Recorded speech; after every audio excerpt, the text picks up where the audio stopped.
I'd like to have retired Sergeant Major Montoya.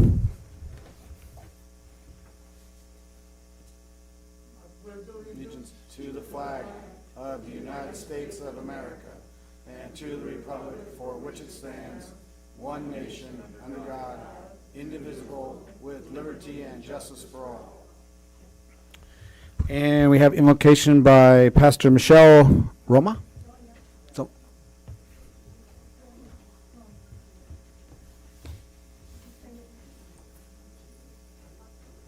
Heavenly Father, thank you for this privilege and opportunity to come before you on behalf of our council members and our city. Lord, I ask you to give our leaders your wisdom to make decisions that you would strengthen and prosper the city of Twentynine and its citizens. I pray that our city councilors would have humble hearts to serve and that their motives for everything would be pure and that we would make right decisions concerning the social welfare and economics of Twentynine Palms. I take authority over strife and division and crime and any other evil thing that will try to take root in our city. And Lord, I ask that the city of Twentynine Palms would have a good reputation and be known as a blessed place to live. We thank you for your protection, your guidance, and discernment in providing the justice and mercy. Amen. Thank you. okay, roll call. Councilmember Wright. Here. Councilmember Klink. Here. Councilmember Bildering. Here. Mayor Pro Tem Ogilvy. Present. Mayor Mintz. Here. All present. Okay, we have no closed sessions. Any changes to the agenda? None. Okay, announcements. These proceedings will be viewed on demand on City of Twentynine Palms website at www.twentyninepalms.org. You may also live stream this meeting by going to the website and clicking on meeting agenda link. Awards, presentations, appointments, and proclamations. We have one for the Boy Scouts Troop 229. I guess they picked up trash for the Kiwanis. So if you'll meet the Mayor Pro Tem at the podium.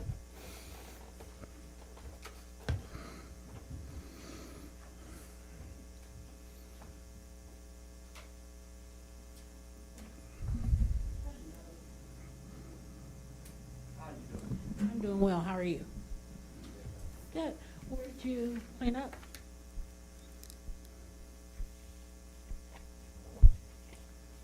We've done 3 sites in the last 2 months. I'm trying to figure So out you were quite busy. this one. We did the first one for Kiwanis. This one is our troop. It's our troop. I'm trying to remember. Across from Circle K on the highway. Well, we appreciate it on behalf of the city of Twentynine Palms. We appreciate you doing this. It helps keep our city beautiful and a pleasant place to live. There you are. Thank you very much. Thank you. Thank you.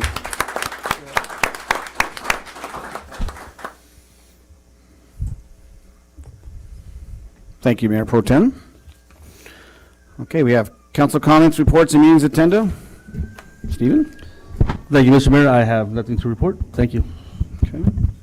Joel, you're next on the left. Too. I'm next. I would like to wish everybody celebrating a birthday in the city of Twentynine Palms in the month of June a happy birthday, and also the Morongo Basin, whoever's celebrating.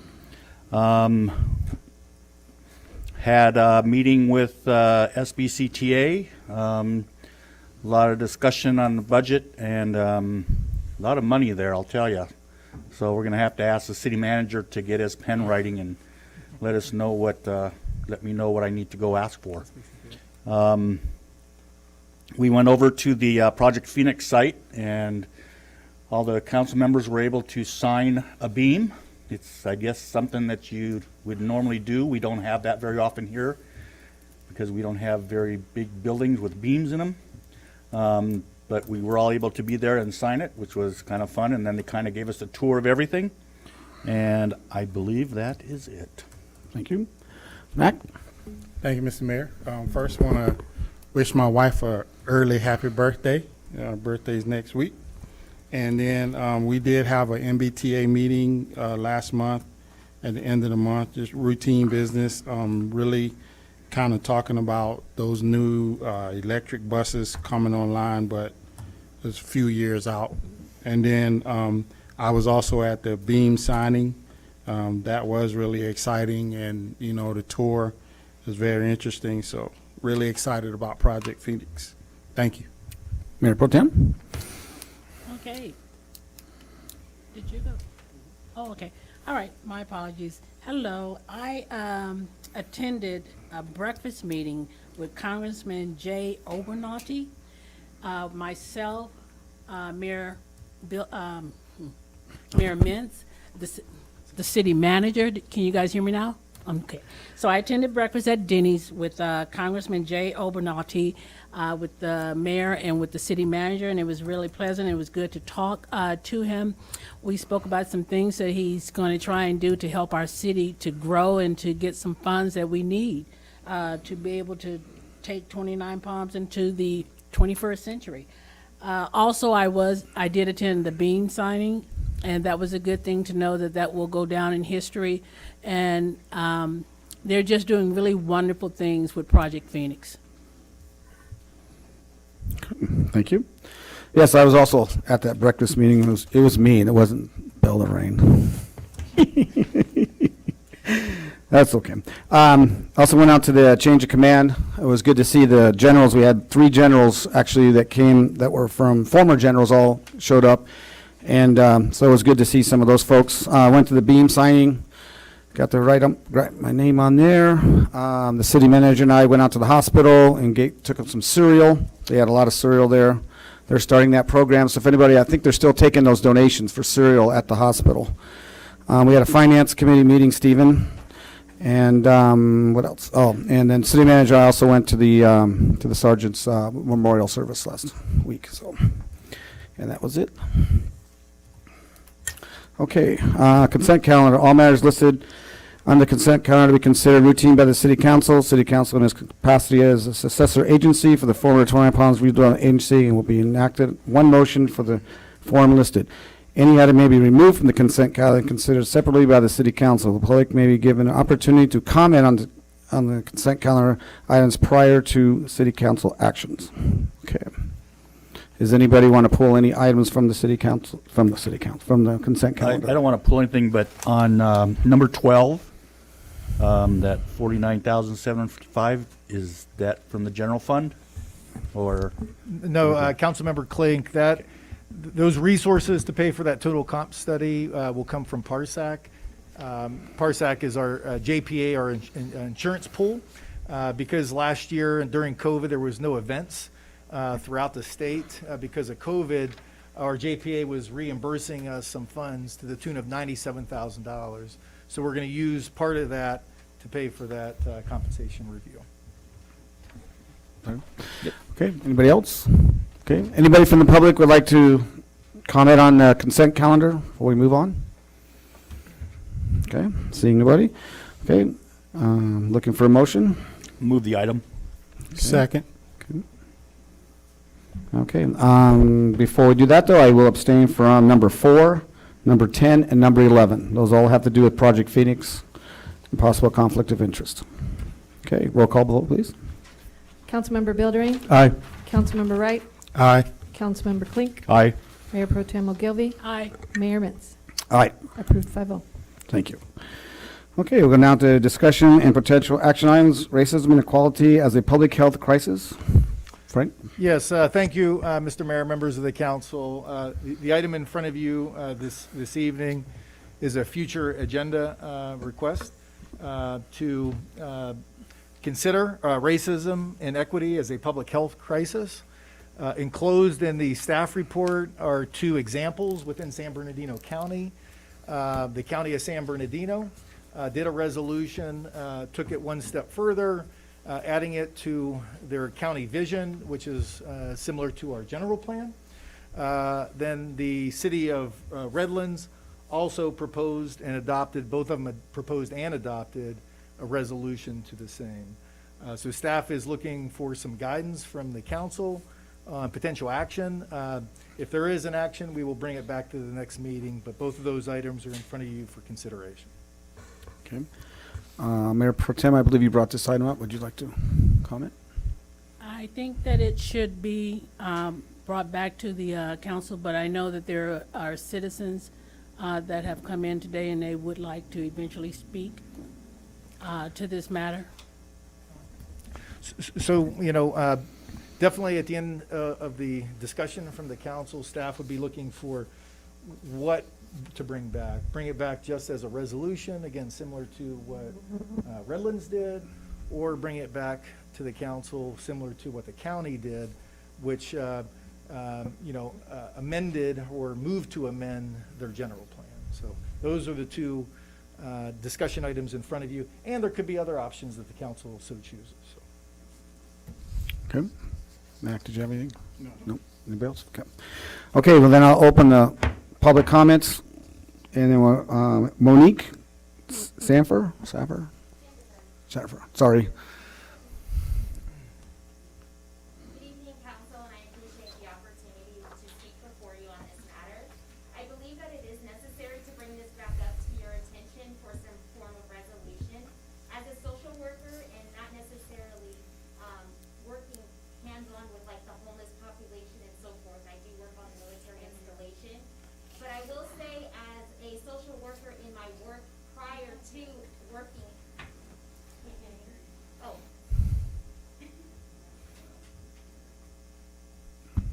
How about now, maybe? If you Oh, I can't, I didn't know if I could, so sorry. Yeah, I thought I had to keep there you it go. on. No, you don't.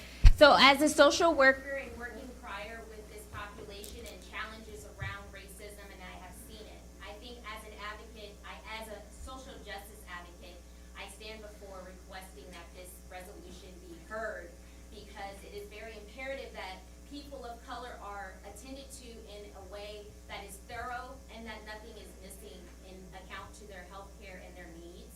And I myself personally, as a person that has experienced healthcare disparity, I believe that it's important that the thoroughness should be looked into, because sometimes these things are overlooked, and I've had different medical conditions overlooked, and based on my racial demographic, there's certain items that are more or less I'm prone to have diagnosis-wise, and my doctors in return, more or less, they gave me quality care, but it took 2 different occasions where I would have a diagnosis actually found with a medical challenge that I've experienced. And so that is why I stand before you, not only as a social worker and a social justice advocate, but as a person that has experienced it firsthand. Thank you. Thank you. This one I'm having a little trouble reading. Is it? Markeisha Corker? Corker, okay. Thank you. That's okay.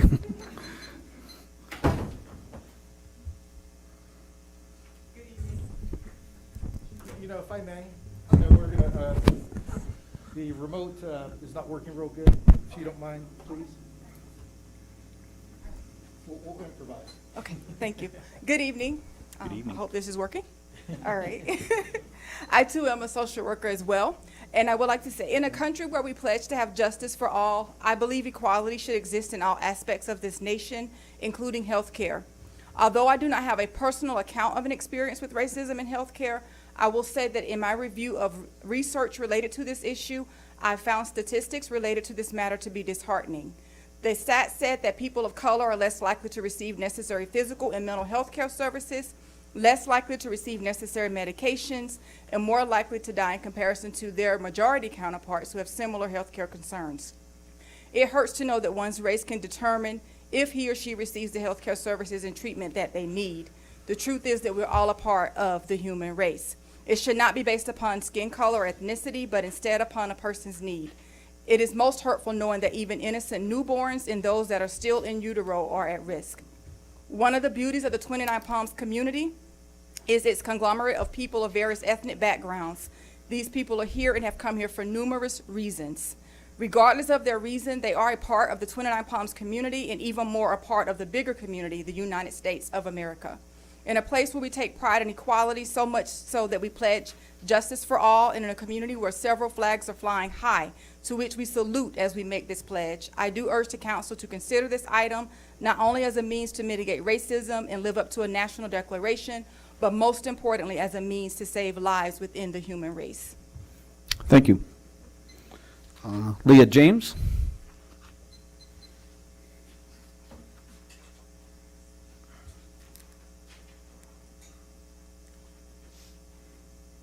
Good evening. Can everybody hear me? Okay, good evening. I had wrote a statement as well, and I have had the title to say, "A Bad Dream Becomes Your Reality." As I sit here thinking about what has happened to me, words can't express how grateful I am to be able to tell my story. As of 5 years just has passed, I'm going to soon celebrate my daughter's 5th birthday. I had a tremendous medical experience that has happened to me where I was going in, I was healthy, and I was going in to deliver my child. And when I was delivering my child, I had to do an immediate emergency C-section. During that time, I had faced a situation where the doctor accidentally cut my small intestines. And during the actual cut, my bowels was going through my C-section. During this time, I discussed to the doctors, many of them, letting them know that I was not feeling well, that I was going through some situations, throwing up, and just really could not, I was unable to express how I was feeling. However, I was overlooked because of that. And I after that I dealt with just having my baby, I felt like I was robbed to have that newborn in my arms, because for a whole month I was in the ER or the ICU trying to repair everything that I had lost. So in this situation, I am a recipient because of what was overlooked. I can't say that it was all because of racism, but I will say that I'm now more of an advocate of my own health. So ladies and all women, we need to come together and stand for what we know and understand our bodies. When we're not feeling well, go to the doctor. When we see something wrong, go ahead and go to the PCM that can be able to help you. I was able to do that by standing on my own 2 feet, letting everyone know that I wasn't feeling well. Thank you. Thank you. Jamie Beard or Beck Brock? Okay, sorry.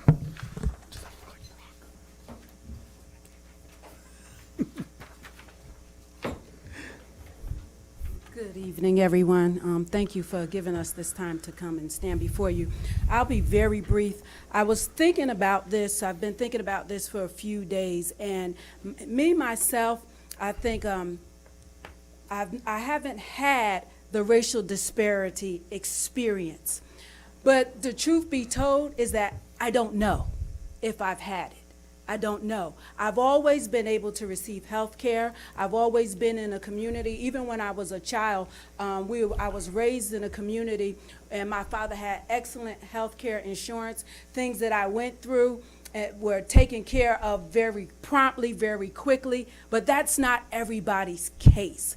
And just because my physical needs have been taken care of, my medical needs have been taken care of, and living in a wonderful military community where we have so many military retirees with wonderful benefits, does not mean that I should keep silent.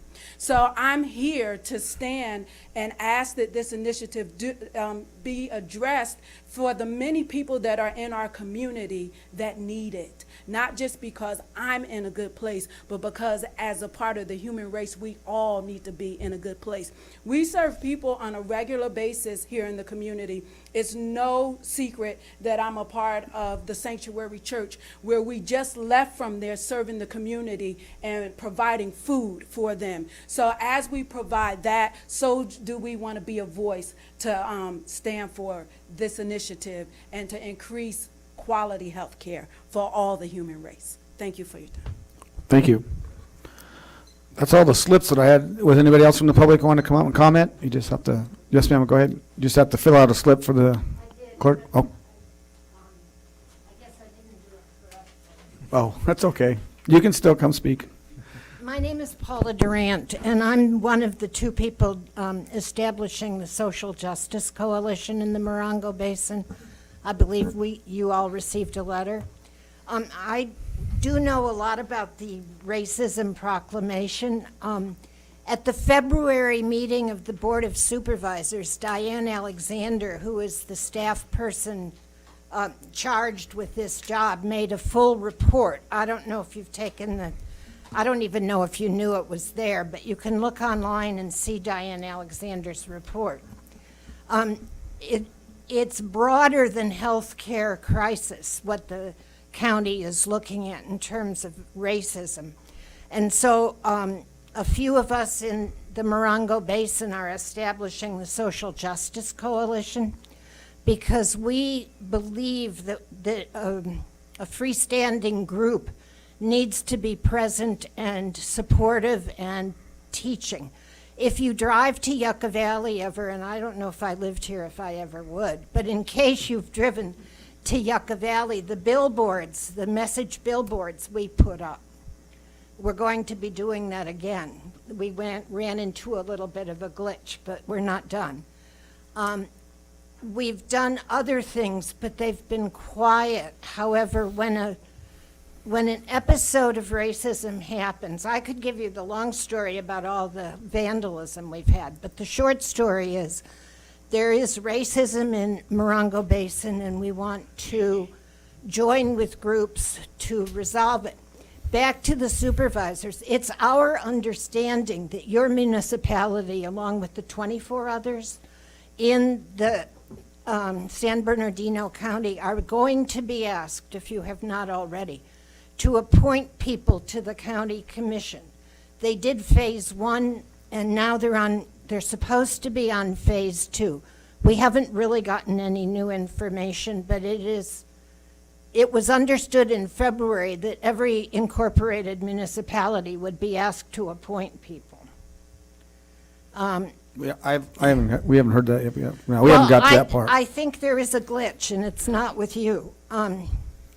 Maybe they've changed their minds, but they're forming a larger second phase group. It's slower than maybe it was supposed to be. But I'm here this evening hoping that you'll at least give a high five, if not endorse our local coalition, whose work is to create a nation which is not divided by the color of our skin. Thank you. Did you want to say it from the podium or for the dais? I'll say from here. I just want to thank everyone who did show up today and who spoke, and those who just stood in agreement. And I felt very passionate about this because I'm a nurse, first and foremost. I've been a nurse for over 20 plus years. And even before that, I believe I was a nurse, but I've always cared for people. And over the years, I've seen the difference in care. I've seen the good outcomes and I've seen the negative outcomes.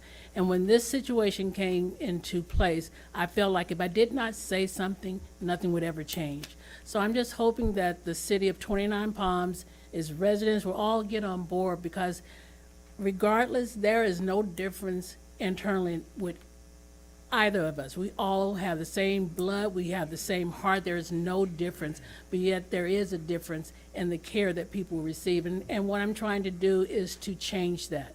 And if it starts with one drop in the bucket, that bucket is me.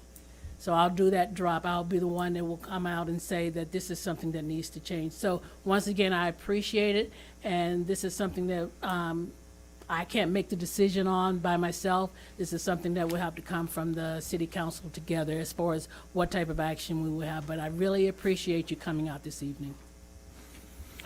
Okay. Anybody else from the public? Thank you, Mayor Pro Tem. I do have I got a comment from Owen Gillick, and I think we can save this one for the next, we can read this into the record on the next one, but he did make a comment that he was obviously supportive of a resolution for it, but he wanted to include, I suggested that our resolution also include Asian, Pacific Islanders, and Filipinos, and other common ones. So I don't know if that's... And I apologize. Yes, that is people of color, because we know that our Asian brothers and sisters, they're being attacked just for simply walking down the street. And it makes you wonder, is this the United States when we're so divided? If you'd like to speak on this matter, sure.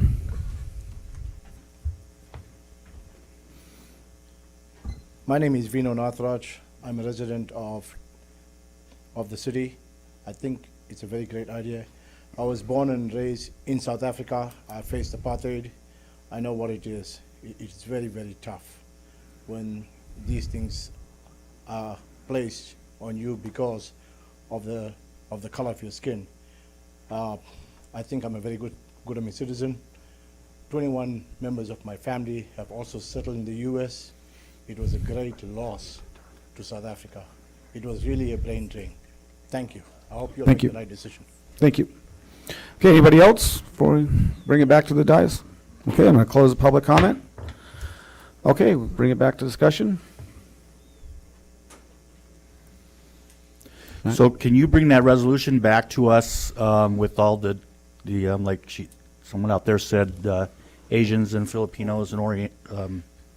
So you would prefer, at least the template of Redlands, is that what you're saying? Then just, kind of massage it, obviously, Mhm. but is that? Yep.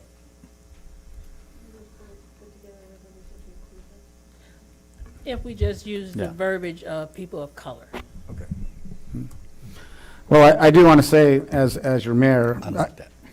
I've lived here since I was 10 years old, and I'm in my 60s now. And I'm thankful all the time that when my dad came back from Vietnam, that this is the place he brought my family. I raised my 3 kids here. 4 of my grandkids have been raised here in Twentynine Palms, and I just thankful that they got to see as much diversity as they did, and that people welcomed everyone in Twentynine Palms. And I get a little emotional about this because it is a special thing for me to talk about when I do go to meetings, when I hear some stories. And obviously, everyone has, something bad has happened to them. But I just got to say, overall, in Twentynine Palms, as long as I've been here, being in business, talking to people between sports and businesses, people welcome everyone here. So I just want to say it. But thank you for bringing this up today. And Mr. Mayor, if I may just add one thing, I know Mr. Clark and myself, just so the council's aware, Mr. Clark and myself just talked about before the meeting about the housing update that we're going through currently. There are sections, there's addressing some, and Mr. Clark could probably elaborate on this a little bit more, addressing social injustice within housing that is currently part of the update. Yeah, it's part of the update. I think it's SB 686, but there's a section that's required of, I can remember the title right, affirmatively addressing fair housing. And so we will be required to come up with policies and the housing element of the general plan for that. There's also a new environmental justice section that we also have to include as part of the general plan update. I did have a question, though. Is this going to be just directly in relation to healthcare or social injustice in general? This is, obviously the items that were presented were, the title anyway was about healthcare, but it could be whatever the council so chooses. And might I add, I'm sorry for interrupting. Yeah, it's more than just healthcare. It's housing, it's employment, it's education. I mean, it touches every facet of our lives. No, Yeah, that's what I think we need to clarify. Yeah. Because it should cover more than just And the reason healthcare. why I led with healthcare was because our county has, other cities have, the Centers for Disease Control and Prevention have, because if you really look at it, the nuts and bolts of it, healthcare or lack of healthcare costs us all. It costs some people their lives. It costs money, that an individual may not be able to pay, and it could have been something that was cured early on. So it costs us all. I feel your passion. I'm with you. So I think you have the direction of it, but not just include healthcare, but all facets of it. Sure, and Mr. Mayor, just to be efficient, if you feel it is appropriate, the council feels appropriate, maybe 2 members of the council help craft the resolution, so when we bring it back, it's kind of vetted, from the council. I would love to be one of them. Okay. I'll be one. Okay, that's great. We got 2. That'd be great. And thank you, Mayor Pro Tem, for putting this on, and Mac, you second this, so thank you both for bringing this up. Okay, we're going to move on to item 14. Anybody here for item 14? Mayor, I'm going to have to recuse myself from this agenda item. Yes, sir. Possible conflict of interest. Possible conflict, okay.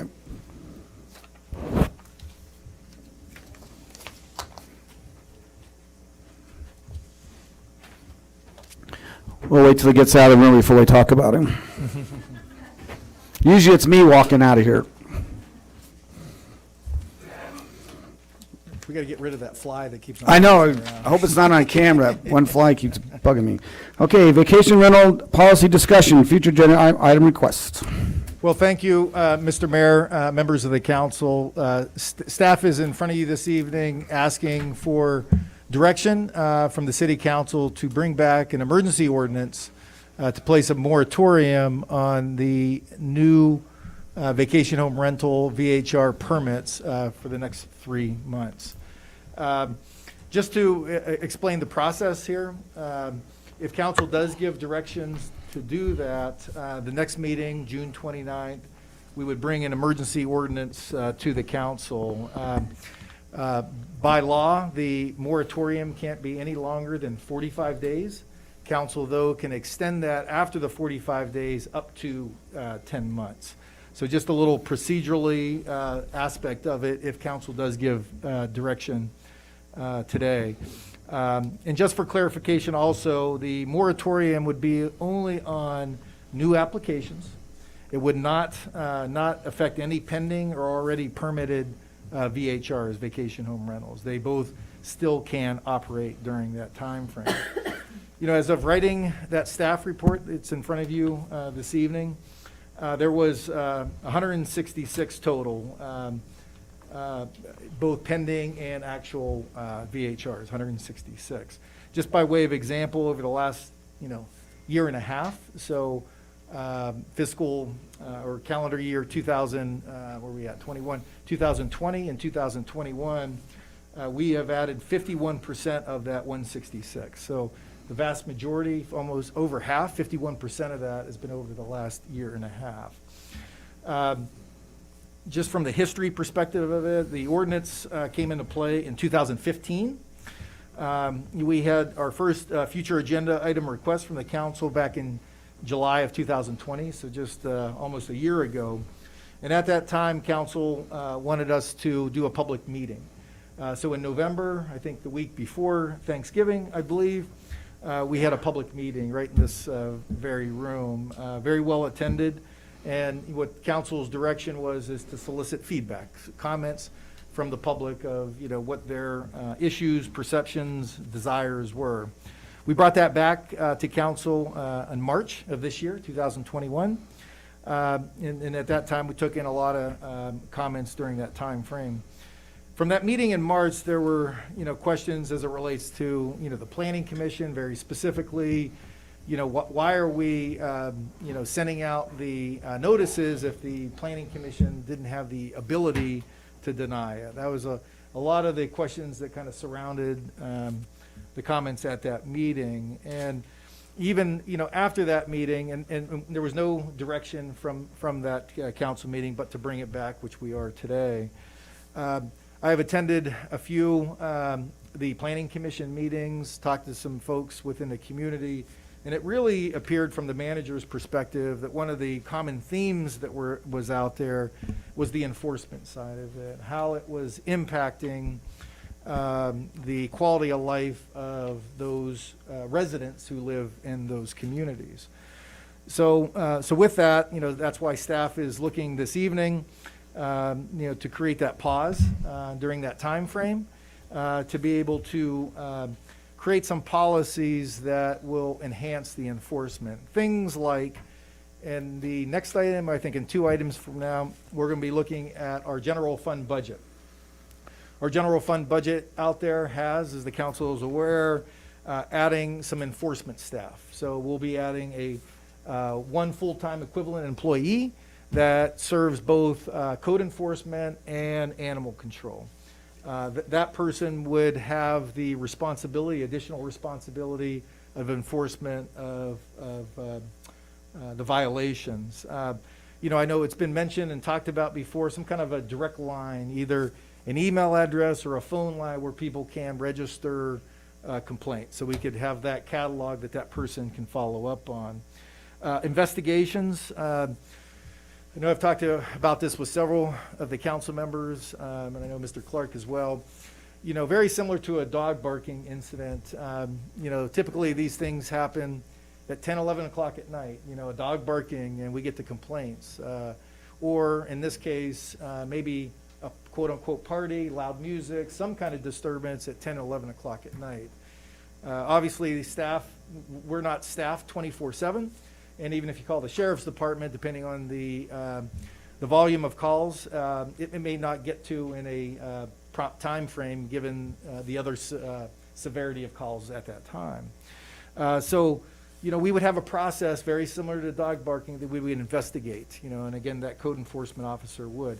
Penalties associated with those disturbances. So through an investigation, and these are all just some things that the staff is proposing, we'd have to still vet them.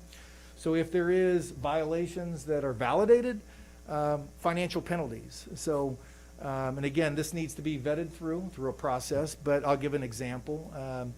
You know, a dollar amount. So if it's validated, it's, you know, and again, I make this up, $500, violation 1, $1,000, violation 2, and maybe a revocation of the license the 3rd time. Again, to put some real teeth into, you know, deterrent, you know, for disturbing the neighbors.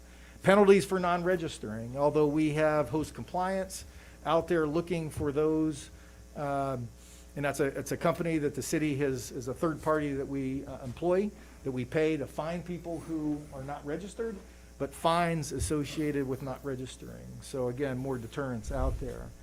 And as I mentioned, a revocation process. So those are some of the things that we think staff is proposing that will kind of help to address some of the complaints that are out there in relationship to disturbing the quality of life of the residents.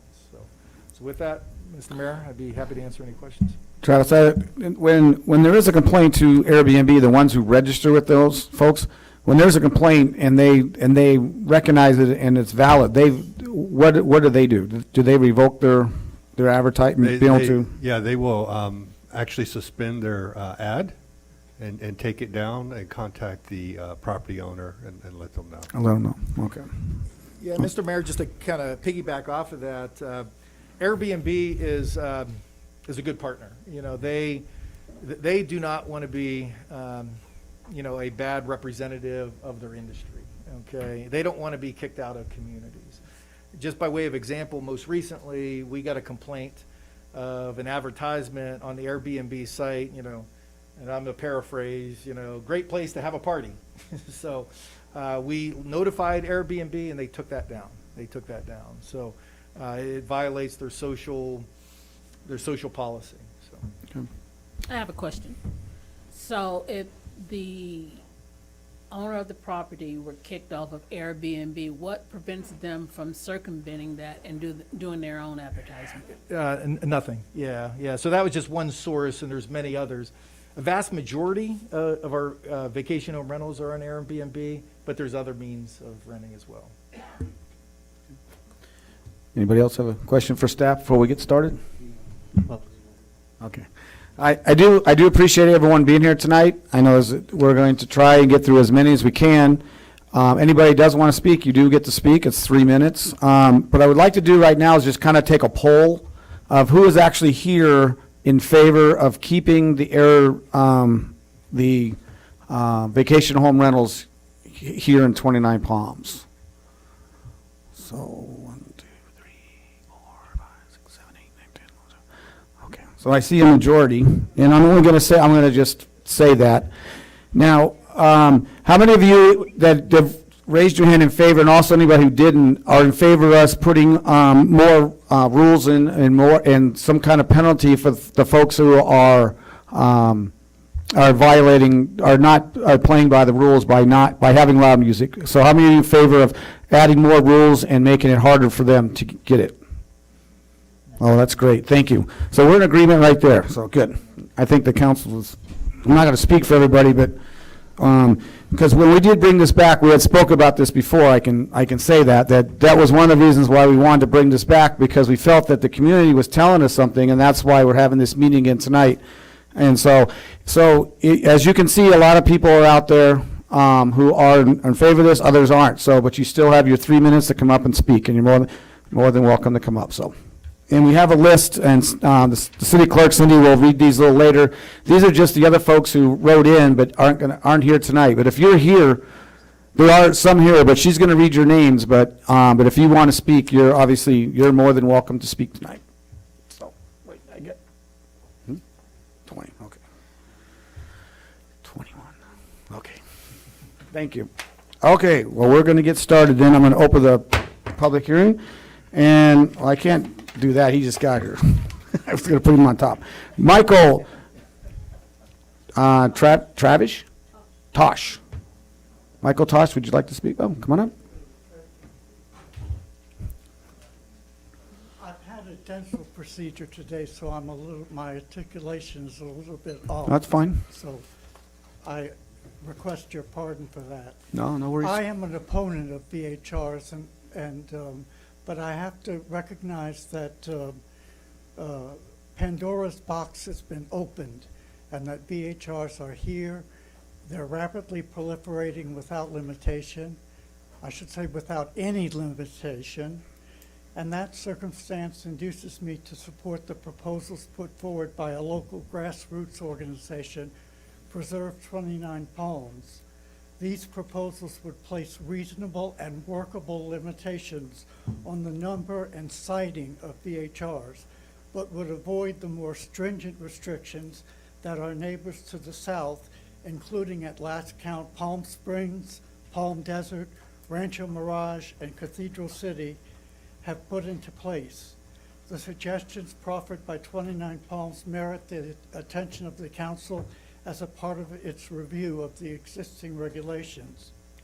Now, from the city's standpoint, the revenue derived from BHRs is of overarching importance, and that's understandable. I'm sure, however, that the communities to our south were and are just as interested in augmenting their revenues, but have chosen to protect the quality of life of their residents instead. Further, while the council's review of the regulations is being undertaken, it's imperative that a temporary moratorium on new BHRs be implemented. This can and should be done tonight. I reiterate, this can and should be done tonight. Failure to do so will unfairly advantage those opposed to any limitations and will allow the situation to further deteriorate. Preserve 29 Palms has submitted a petition signed by hundreds of citizens, voters, disturbed by the increase in location of BHRs in the community. I submit that the council has an obligation to its constituents to carefully review the propositions espoused by Preserve 29 Palms and to maintain the status quo until such review is concluded and the issues raised can be adequately and equitably resolved.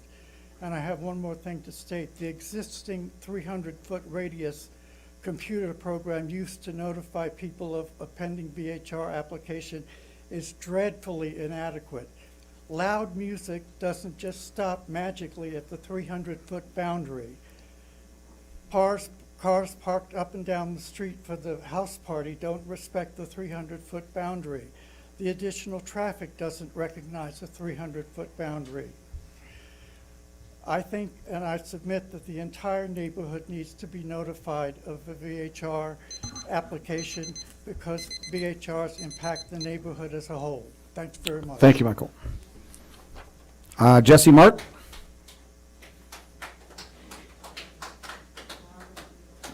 And you did that quite well with having mouth procedure, sir. Hi, everybody. I'm born and raised here. I'm not on either side of this issue, but I do know my neighbors and my family members. Some of them have taken mortgages out on their house to buy an Airbnb. I also have an Airbnb up my house, up my street, that is not zoned, is not regulated. I don't know if they put in for it. I know I maintain that road though. It's a dirt road, and people from the city, they don't know how to drive. I don't know. It's a hassle.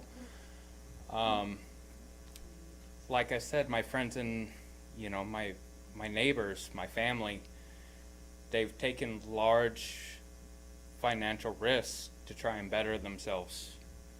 So it's a complicated issue.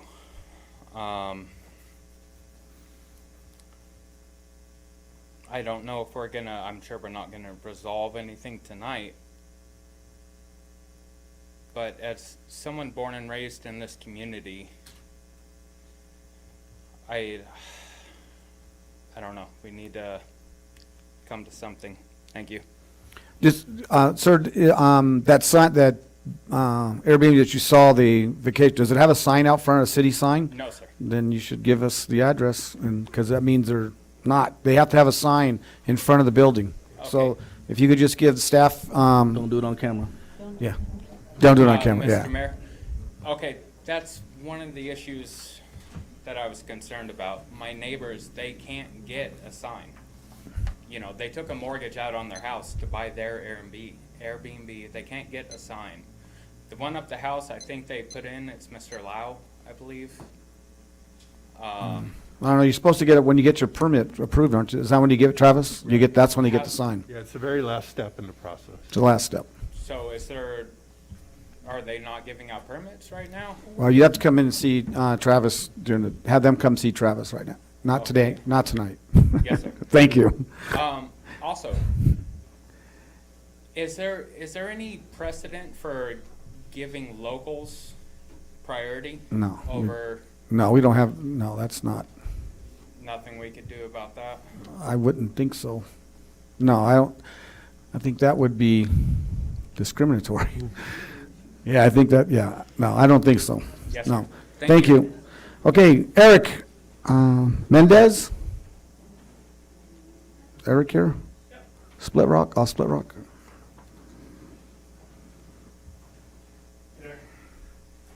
I'm going to defer to, Anita's going to speak for Desert Beacon. I'm Eric with Desert Beacon. I just wanted to just briefly say we appreciate all the work you guys are doing. We agree that there needs to be more regulation and more enforcement, and we would like to be a part of becoming a resource to help you do that. We just want to make sure we're giving everyone a chance that is in process and so forth. And then I also want to say the ladies from agenda item 13, that was really moving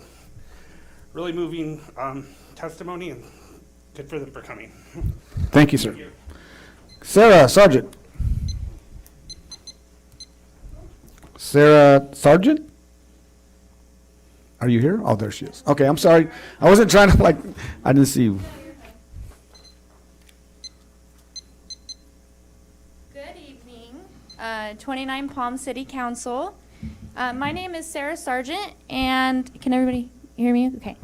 My name is Sarah Sargent, and I am a current resident here at 29 Palms. My husband is currently a sergeant for the United States Marine Corps and is deployed and stationed in Australia at the moment.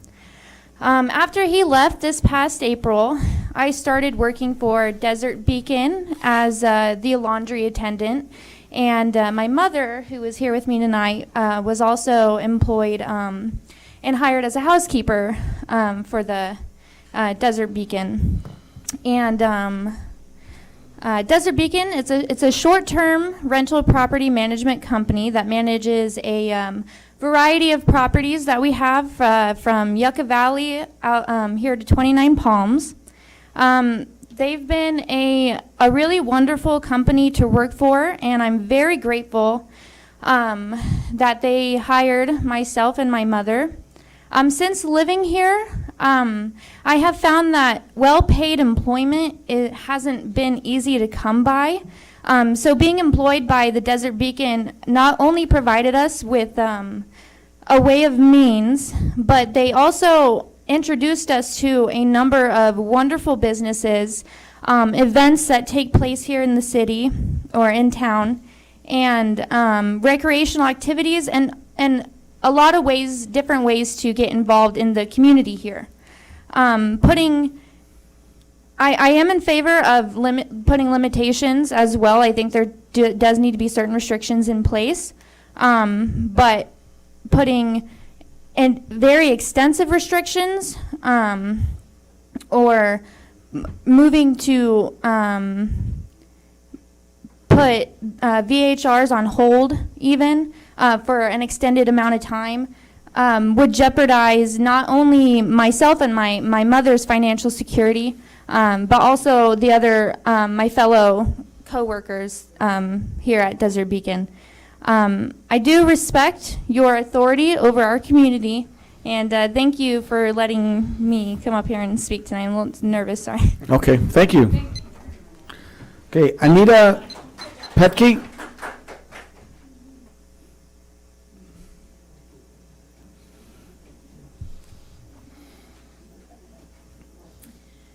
Hello, is it on? Okay, can you hear me? Great. Hello, Mayor and City Council members. My name is Anita Petke. I am a Community Engagement Specialist for the Desert Beacon here in 29 Palms. We are a short-term property rental management company that offers services to property owners in the High Desert, Joshua Tree, Gateway communities. I'm also a resident of Yucca Valley. My parents have lived in Yucca Valley since the late 70s. We have family who are early pioneers here in the High Desert. I worked in the Low Desert and the public sector for 15 years, so I'm very familiar with the High Desert and Low Desert, changes in the areas. I'm here today in favor of vacation home rentals, known as VHRs. Desert Beacon offers employment to High Desert locals with a living wage, paid time off, employee benefits, and opportunities for personal growth within the organization, and which we feel that's really important, especially for us locals. And we're truly grateful for those property owners who allow us to manage their properties. And Desert Beacon also supports the local neighbors. We feel that, a few bad neighbors, shouldn't ruin it for all VHRs here for everyone. Our motto is to book direct, stay local, and give local. The Desert Beacon is committed,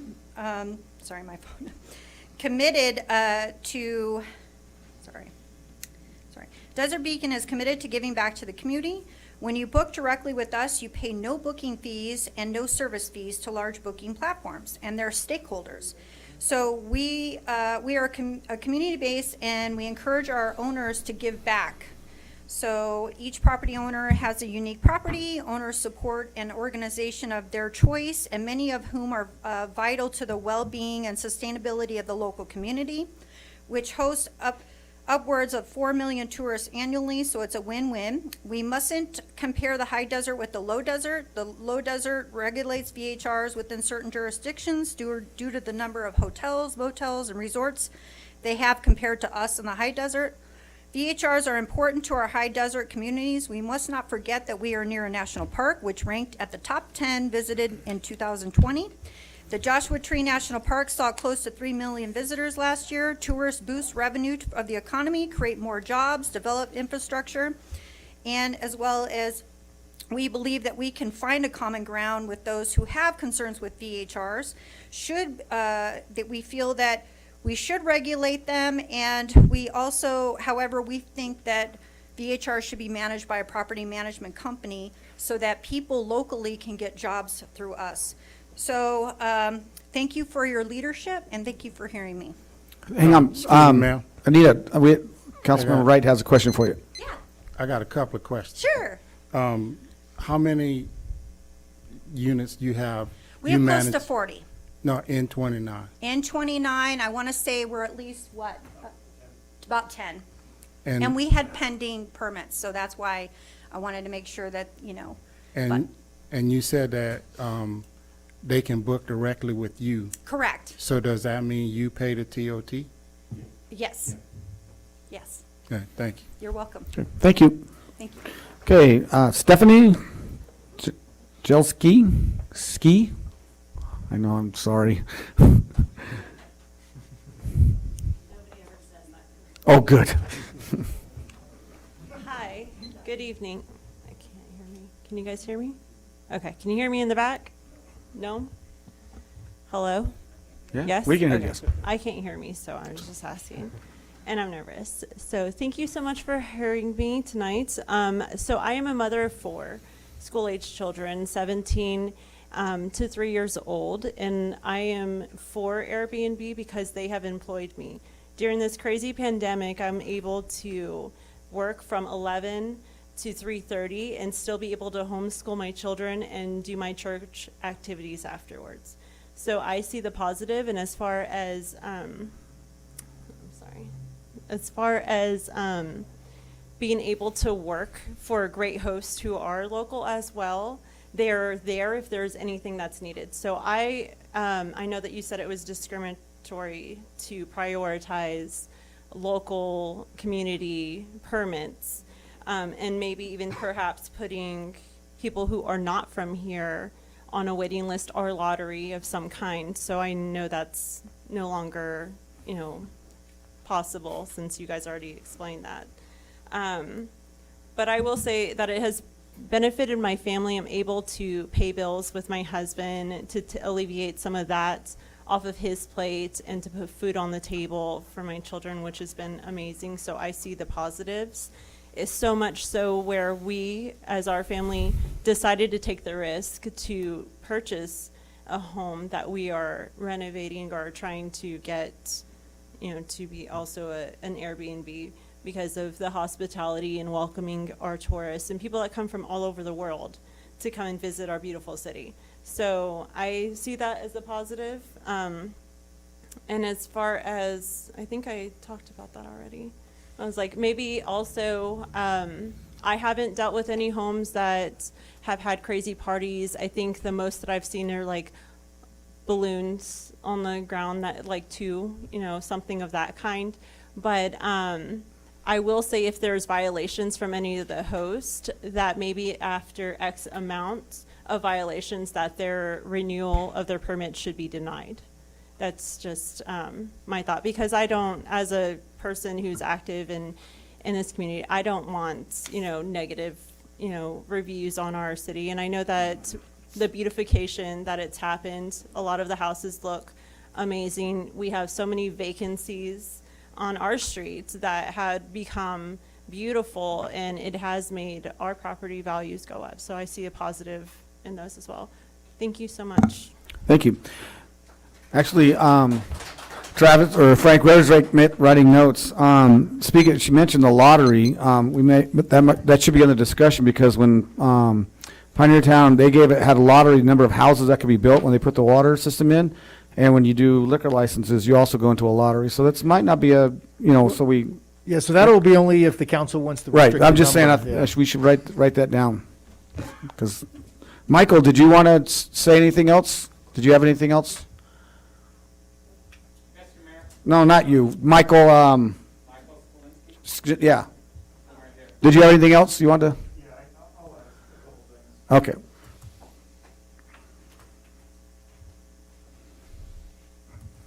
Thank you for this time. As you said, Michael Jelinski.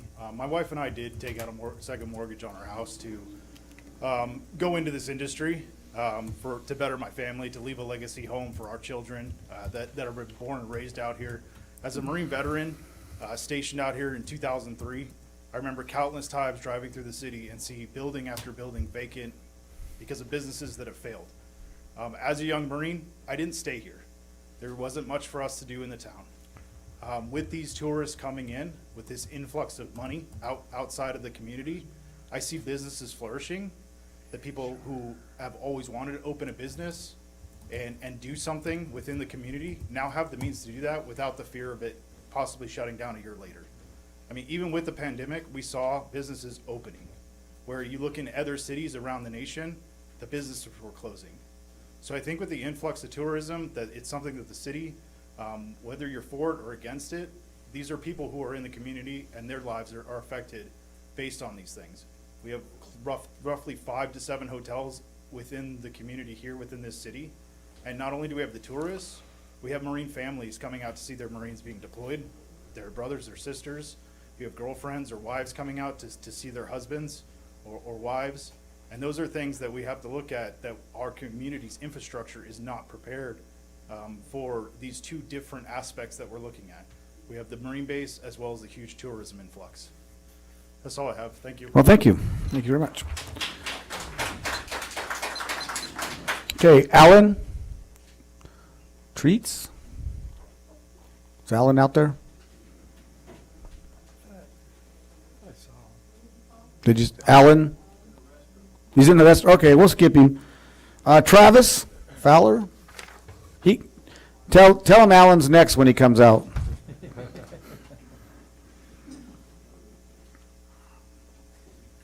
I appreciate you guys hearing me tonight. I'd like to start off by saying I've umpired a few baseball games, and I don't appreciate the position you guys are in right now. No, well, thank you, Totally understand. because we're only 50% right. Sure, right. Look, opposition's a strong word. It's what's on your guys' docket, what you fill out to put on, and that's what I checked, honestly, when I came up here. My opposition's not necessarily, nor my neighbors. We're in some more states. We just got the notice of people making business. Sky, who just spoke, I've known him for a decade. I'm not opposed to him profiting from his investments or anything like that. But we do have some legitimate concerns. We listed 6 on our appeal. The first one being the safety of our children and families, property values, increased law enforcement activity, a city devoid of affordable housing, commercial atmosphere in a residential environment, and multiple vacation properties. I won't bore you with reading through those. Those will be presented to the Planning Commission. More so, I think our question is, and the city manager spoke to it, if there's no way, if a entity applies for a permit and they've done everything that the city says, there's no way for our appeal then to mean anything, honestly. And that paperwork might need to be changed so that people don't feel like they have an opportunity to rebuttal, or maybe just have your voice. I don't know what the verbiage needs to be, but it's probably something that's going to need to be updated as you guys move forward. Secondly, the regulation of this, is there ever going to be a cap on it? I see a lot of people here. I think we should all be good ambassadors of 29 Palms. Those that show up, we should be kind and nice and treat them as neighbors, but I don't want 4 or 5 of these. The statistics show that the average day is like 5.6 nights in an Airbnb. That means that us in residential settings that didn't want a commercial environment in our background, we didn't buy next to Holiday Inn Express or somewhere else, could potentially have this revolving door of people coming through. And then also, I have one more question that I would ask you guys. Let's see, I think I have it on my phone. Sorry, I apologize. No, you have 3 minutes. Yeah. 45 seconds. Oh, yeah. Oh, I know he is. I wasn't going to bring that up. Yeah. Sorry. Yeah. Would we consider possibly geographic footprint as well? That's something that my neighbors talked about. Having one, okay, but having 2, 3, or 4 within the close proximity, we would be more agreeable maybe to having to deal with one and having permanent neighbors in other places rather than being surrounded by them. So appreciate your time. Thank you. Much respect for everything. Yeah, that's one of the good points. And to his point, that's what Councilmember Wright was talking about when he brought this, was the fact that his concerns that the appeal didn't mean anything. So, okay, Alan, are you out? Are you ready? Come on out. They dined you out. Sorry.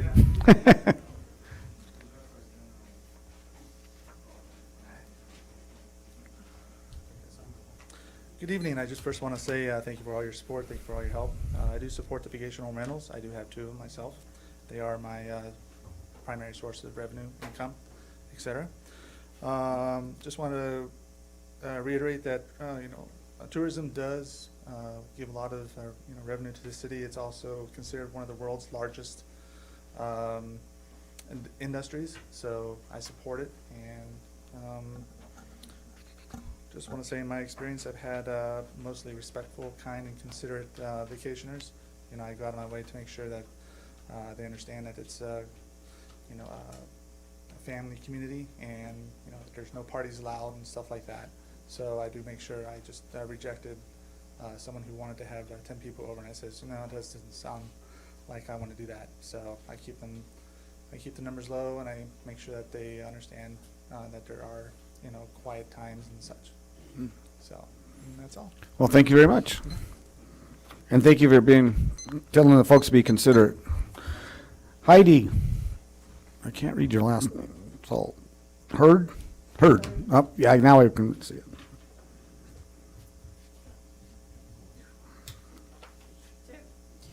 Good evening. I did submit a letter, and I'm going to go ahead and read it so everyone else can hear it. Thank you for putting the issue of vacation home rentals on the agenda. I've lived in Indian Cove since March of 1988. I feel like the Indian Cove neighborhood has become the forgotten stepchild of the city of 29 Palms. The clustering of Airbnbs and vacation home rentals has gotten out of hand. Just within 100 yards of my house, there are 2, with a possible third to be directly across the street from my home. That makes 3 that are all within less than 100 yards from each other. And I know that on the streets below and on Indian Cove Road itself, there are several that are actually next door to each other. When one looks at the Airbnb and vacation home rental websites like VRBMO, there are approximately 20 in that area already, with more in the works. There's been several nights that fireworks have been exploded, loud music played the entire night, and it's woken up adults and children and gotten dogs barking or even scared from the loud noises. Many of us chose to live in that neighborhood for its tranquility and as a great place to raise our families. How many is too many in one neighborhood? Is it the goal of the city to just turn Indian Cove into an entire area of vacation home rentals? And per a phone call that I made following the receipt of one of these letters announcing another Airbnb, I was told there was a company that was hired, which the city manager did reference earlier. I mean, how's that going? Are there any updates? Because we're not hearing that. Is anyone actually mapping the locations to make sure there isn't a saturation in one neighborhood or area? And long-term rentals are disappearing at an alarming rate for military families, and the flies over here, locals and others trying to find a great place to raise their families. Many of these too many of these are not good for the neighborhood or the city. The out-of-town owners and corporations do not have a vested interest in the city, only in making money for themselves. If families are not able to find a place to live in our neighborhoods or raise children, or the city to raise their children, there will be less students for the schools, which will result in the closing of schools, reduce the need for teachers and support staff. Less children and families to participate in park and rec programs, etc. This will result in more and more people leaving the area with less people to even support all these short-term rental endeavors. I'm not against vacation home rentals as a whole. I'm just against the saturating of a neighborhood and area. I'm for the limits and caps. And I'm in favor of placing the moratorium for at least 3 months so this can be addressed properly. Thank you. And the city manager put up a map for you. He put up the map for where all the vacation rentals are. Okay, Christina.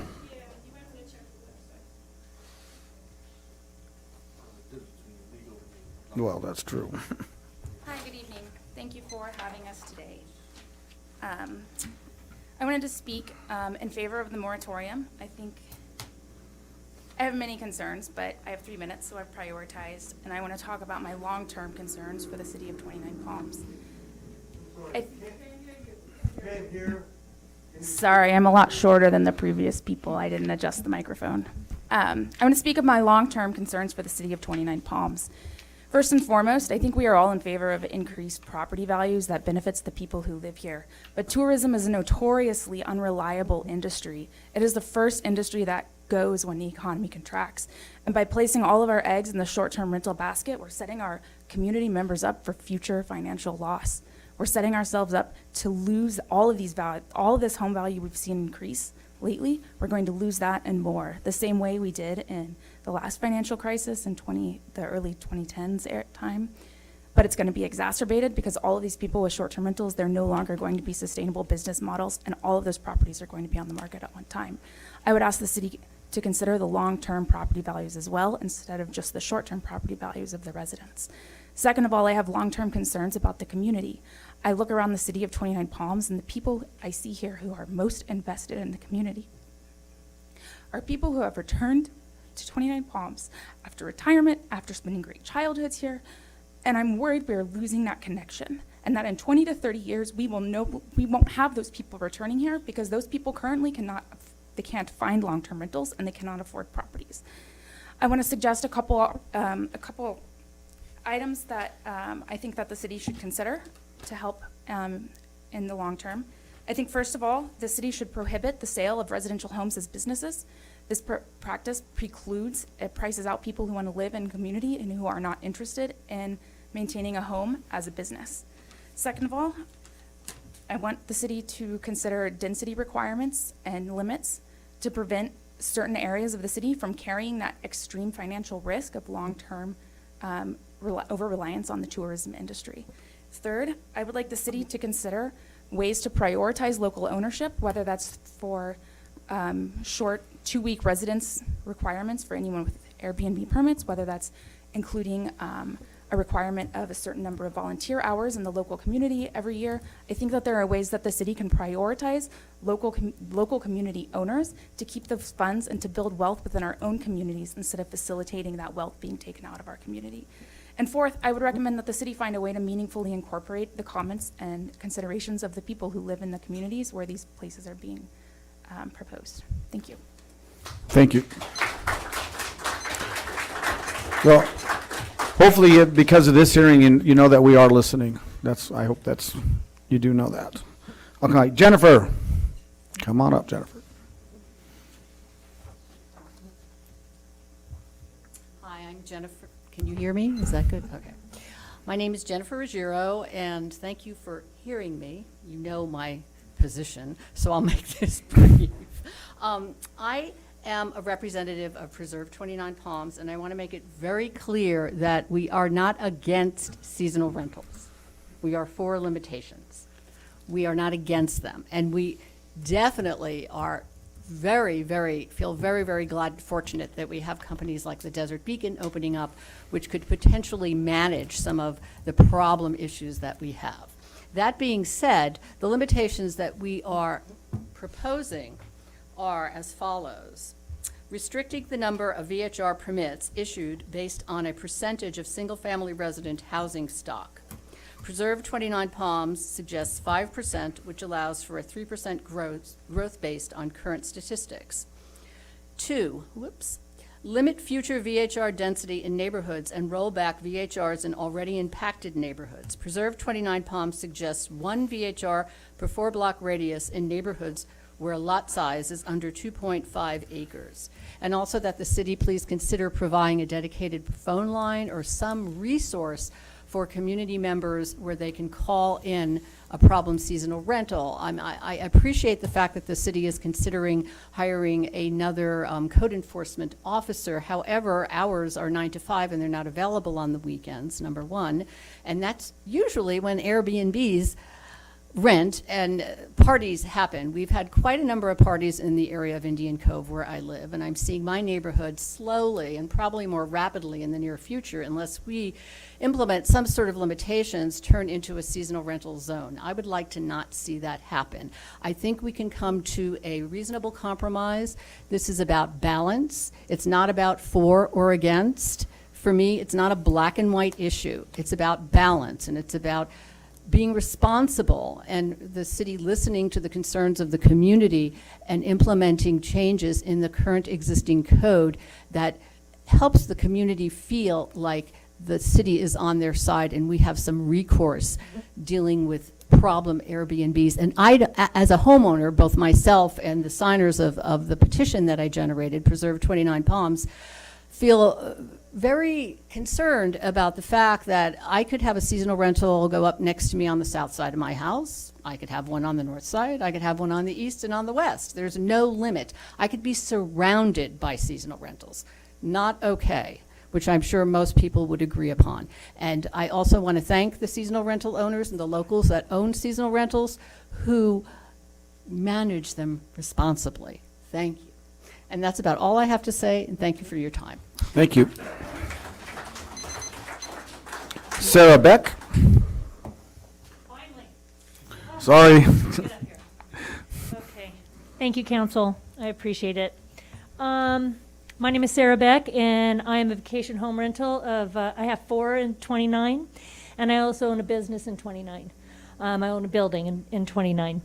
I just wanted to comment on a couple things that being a host, I'm very active, and it is a big job. It's a big job to do the host, be a host the right way. And one of the things that I'd like to see, and I'd love to head it up, would be to potentially educate hosts that are actually owners of the vacation rentals to actually do it the right way, to be more engaged with their properties, because I feel like a lot of these things would be taken care of. They would vet the people that are coming. They make them sign more things about the noise ordinance. I actually, we have to fill out the supplementary vacation rental agreement. for every guest that stays in 29. I've added to that, like so many things. Every time an experience comes up, I put it on there. It's like, okay, the noise and after 10, and they have to see those signs every corner they turn in my homes. It's almost like being the mother hen, but it's like, it's hard to control these people, but I think that doing it the way that I'm trying to do it is better. I'm seeing a result in it. I'm learning along the way, but I'm seeing the results happen. And by the way, the phone number on on those vacation rental permit signs outside, I get all the phone calls. I get the phone calls from the neighbors, and I don't like it. Okay, so my people, boy, they get it. They get the phone calls. We have to drive by. Management has to drive by to make sure there's the correct amount of people on the street, not on the street, parked in the front. I mean, this is the way that hosts should be running things, and I'd like to see more of that. Some of the other things I want to comment on, you know, it's interesting going on to visit 29 Palms and seeing kind of like your goals and to kind of see how you view the city. And one of the things is your partnerships. And the partnerships that you say is your local city businesses, hotels, motels, and vacation rentals. So we actually are your partner. We provide money to this city.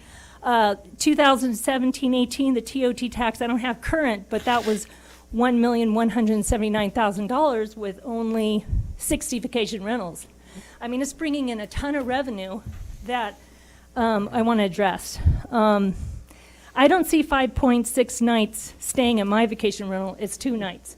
I like to have them on the weekends and have the weekdays have a rest because I'm tired of controlling these people, and I take a lot of effort to control them over the weekend. 29 Palms is the proud home of Joshua Tree National Park headquarters and the north entrance, as well as, is that my time? Yes, ma'am. Oh, boy, that sucks. Oh. Well, You can have like 2 seconds. I mean, if you can just wrap it up, because we have a lot more people. I think it's important that the hosts really go through more of a vetting process and maybe a class that they have to take. They have to be more engaged with their properties, and so I'd love to be part of that, heading up that to help this situation. Thank you. That's actually, I'm see Travis write that down. I think it's a great idea, actually. Joe Montoya.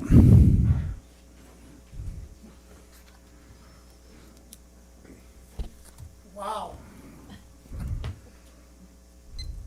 I've never been here before. This is my first time. And just listening to these people. The lady owns 4 vacation rentals, and she has a hard time managing them. Now you want to open vacation rentals in Sunmore Estates. You know, Sunmore Estates is a unique living experience. There are no businesses, no gas stations, no convenience stores anywhere near Sunmore Estates or in Sunmore Estates. It's been like that for 37 years that I've been there. I bought one of the first houses in Sunmore Estates. And now there's people asking for permits to open up these vacation rentals right next door to my house in Sunmore Estates.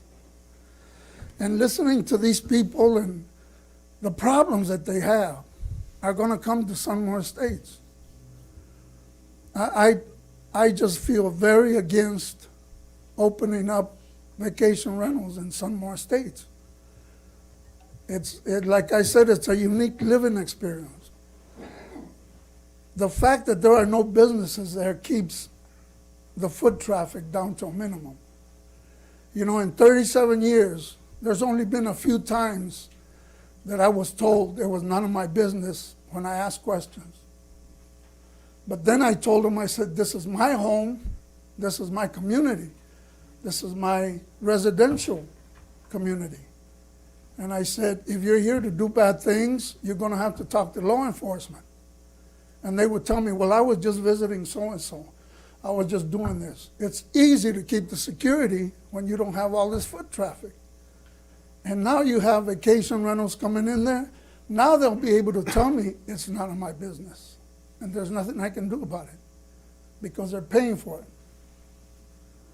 keep these rentals out of Sunmore Estates, please.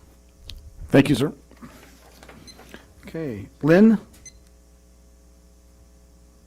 Are you there? Don't make me say your last name. Don't even bother. Okay, thank you. I'm glad you guys are so sympathetic to me for this. Well, what I have to say is, in addition to the email I sent, after listening to what I'm hearing tonight, I'm even more opposed to any more VHRs. It seems to me that we're being sold out for money. Indian Cove has always been quiet. My husband and I, we built there in 2002. We were originally over off a Basin. Nice and quiet area. But we gotta stop any more Airbnbs in Indian Cove. We're getting saturated. The noise, and I'm 7.5 acres away from the house on Altaloma. It just echoes off of the mountains. It's horrible. I'm hard of hearing. At nighttime, I take my hearing aid off and I go outside. I can hear them even without my hearing aid on. I've made 3 complaints. I believe it's up for sale again as for another Airbnb. That's how it's being advertised.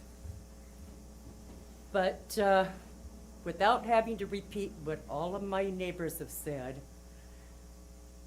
we've got enough Airbnbs in Indian Cove right now. We're saturated, and our quality of life is really going downhill. Thank you. Thank you. April. Cass?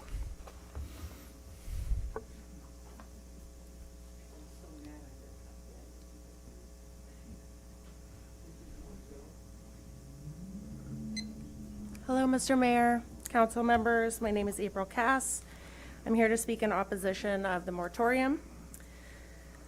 I'm a homeowner in 29 Palms, as well as a real estate agent in the area and a rental property manager. Here in 29 Palms, my property at 6273 Lupine Avenue is a current short-term rental, and I've also submitted an application for my property at 74725 Serrano Drive as a short-term rental. I come from a low-income family. Nobody in my immediate family has ever owned a home. I've worked extremely hard to realize the American dream, to build a business from the ground up, to leave the rental market, and purchase a primary residence with my husband, and over time purchase 3 additional properties. I initially purchased our home on Lupine for my mother to move into, but that plan was unfortunately not realized. I won't get into our family business, but I'll say that I feel fortunate to have been able to turn lemons into lemonade in our case. My husband and I have been able to use the home for ourselves often. We're friends with our neighbors involved in our neighborhood. In fact, Mr. Mayor, I just saw you recently in Orange County as one of the concerned citizens speaking at the hearing to oppose the placement of a sexual predator in our neighborhood. We do not live here full-time, and as property owners, we do rely on our income from the Airbnb as part of our annual income. We specify it's not a place for parties, and our nearby neighbors all have my cell phone number in case that they should ever need to alert us to a disturbance, but there's never been such an occasion. I have clients in the area who've recently purchased homes intending to rent their properties as VHR, specifically at 6423 Lupine Avenue and 72208 Sunny Slope Drive. I have a seller at 6112 Carradine Road whose home is about to hit the market next week. I'm appealing to you as a concerned homeowner, business owner, and real estate agent with my clients' interests in mind in opposition to this moratorium. My clients who purchased here are not big corporations. They're not wealthy individuals. They're average people who pulled together their savings in order to invest into a rental vacation property.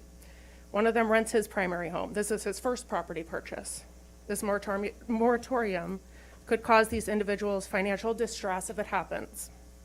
My seller has lived in this area many years. Her husband's in the military. She was a waitress at Pappy and Harriet's until recently.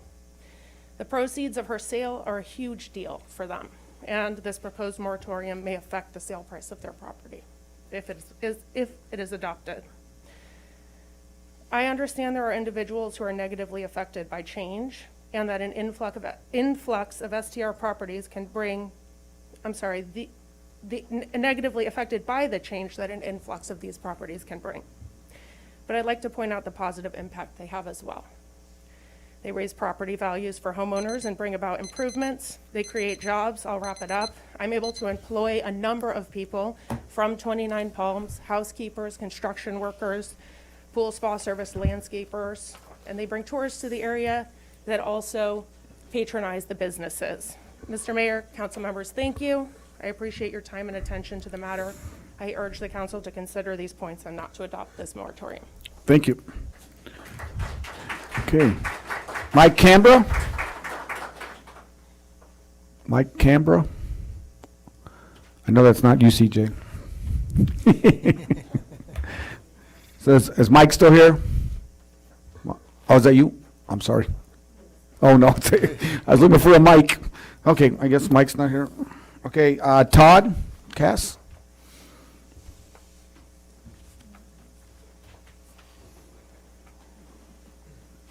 Good evening, Council. Thanks for taking the time to hear us. Heard a lot of great things said tonight about vacation rental homes.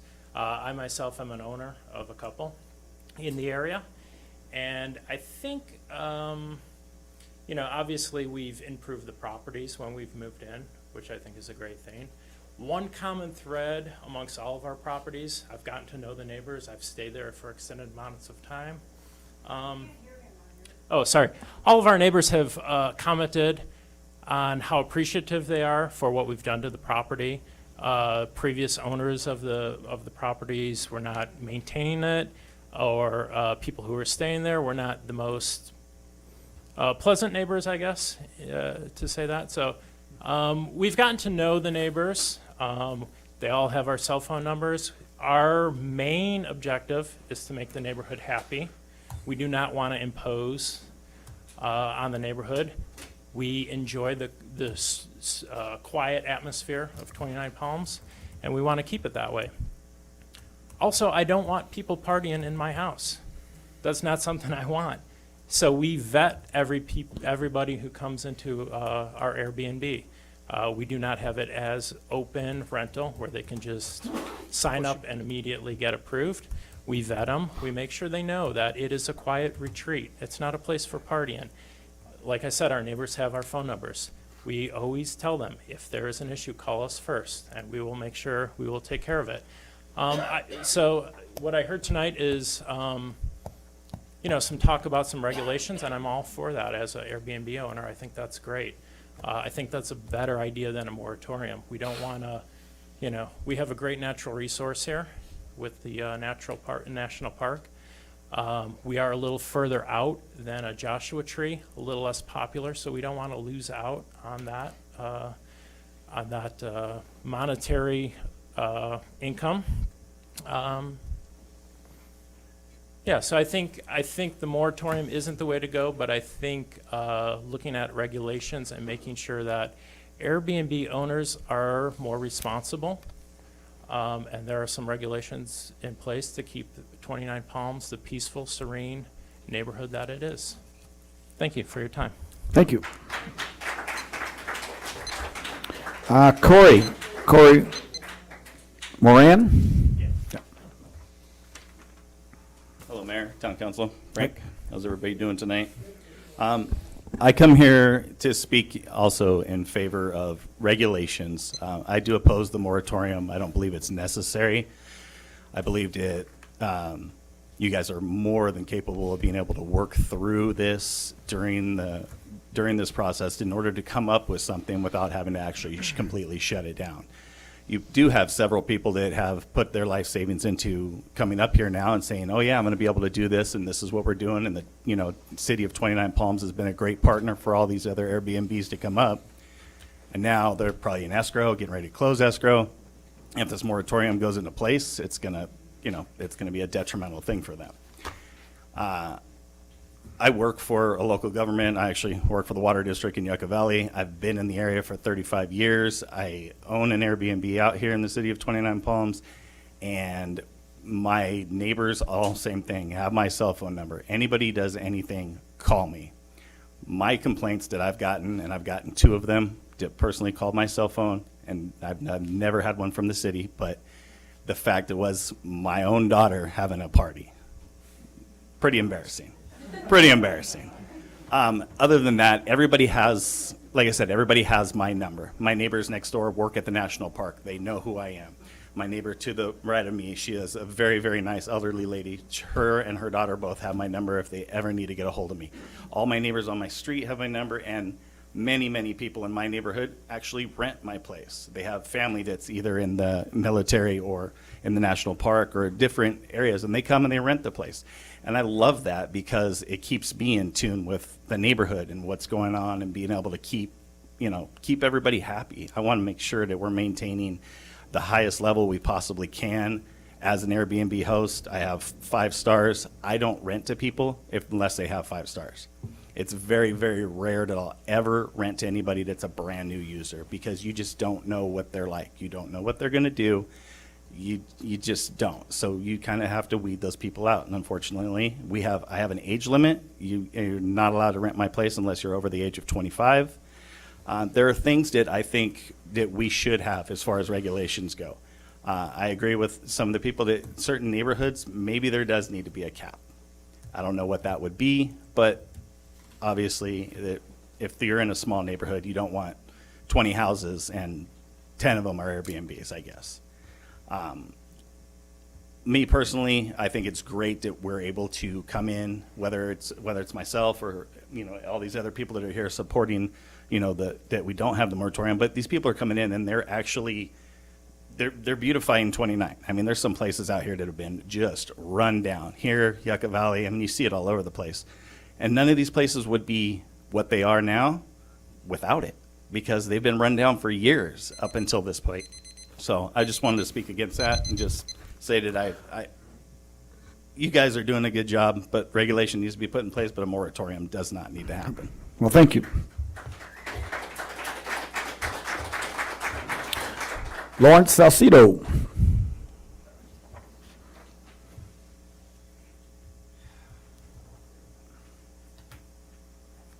Hello, council members. Most of you guys know me. I've been in the community for a long time.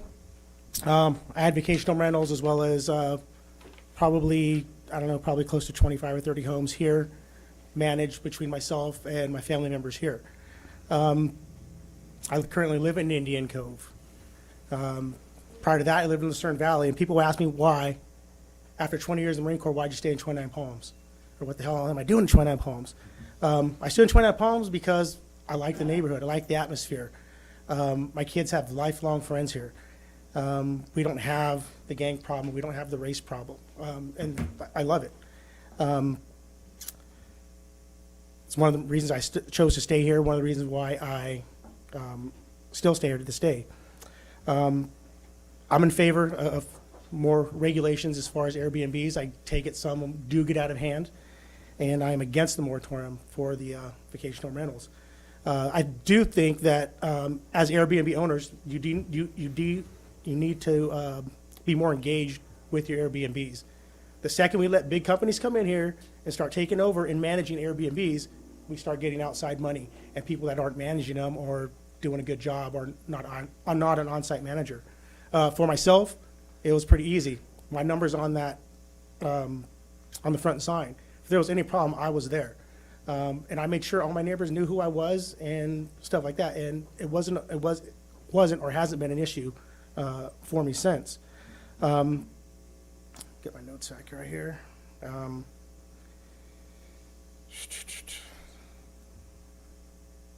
I agree. There still needs to be policy and procedures need to be put in place for parties and loud noises. I believe I don't know if it's Airbnb or the city has put that into place, but I think it's a 3 strikes rule and you're out. If I'm correct. And again, I don't know if that's Airbnb or the city. And again, we need to, I heard some lady talk here about a class saying, hey, we need to have a class. Is this what's going on? And if that's going to be the case, and if it's 3 strikes rule, you're out, then we need to enforce those penalties. Whether we like it or not, our town's going to grow. It's going to get bigger. So, I mean, the more procedure or policy and procedures put in place now, it's going to do us dividends in the end because we're not going to stop it. It's just going to grow. You see it, we see, for those of us who live in the desert for a long time, we've seen it. We've seen Yucca Valley grow, boom. We've seen Joshua Tree, and it's come with 29 Palms. So I think if we nip it in the bud now and put a strict policy, we won't have any more meetings like this. Thank you. Thank you, sir. Dr. Fred?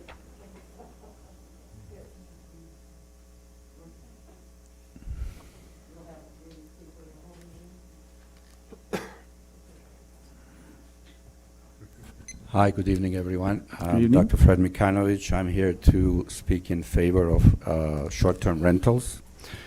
And when I saw this, sorry, I'm just tall guy. When I saw this suggestion of moratorium, I was totally confused because it sends mixed messages to the host providers. I haven't seen, maybe I'm just uninformed, what are the strategic branches that are going to bring economic development. The city has like 3-year plan, 5-year plan. What's in it? What's going to bring prosperity to the city?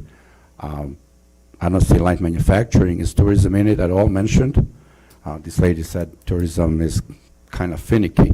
Let me tell you experience. I was born in country of Croatia, and tourism brought prosperity to very poor area of the coast. They're beautiful coast, beautiful beaches, nicer than all California beaches, I vote.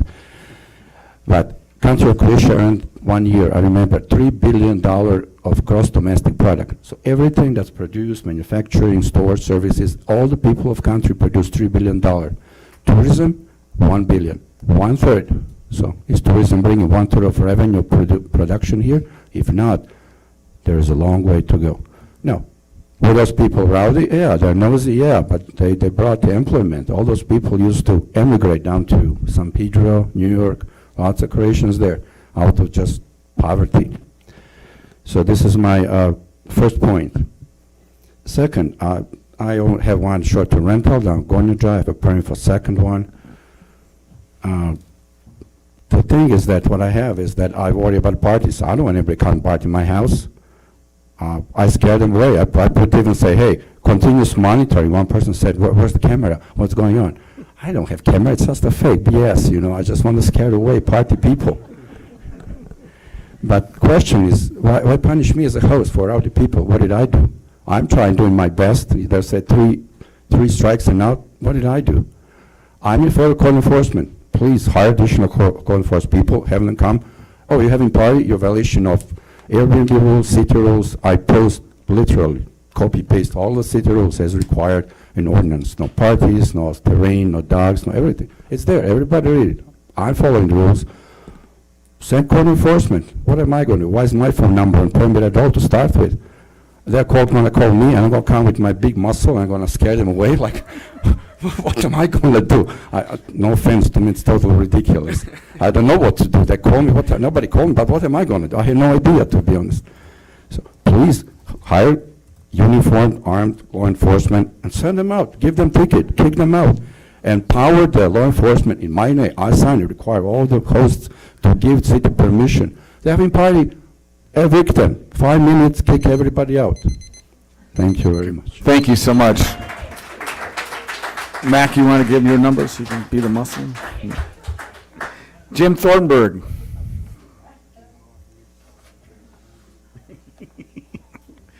I ate 3 pieces of pizza before I got here because I knew this was going to be hard.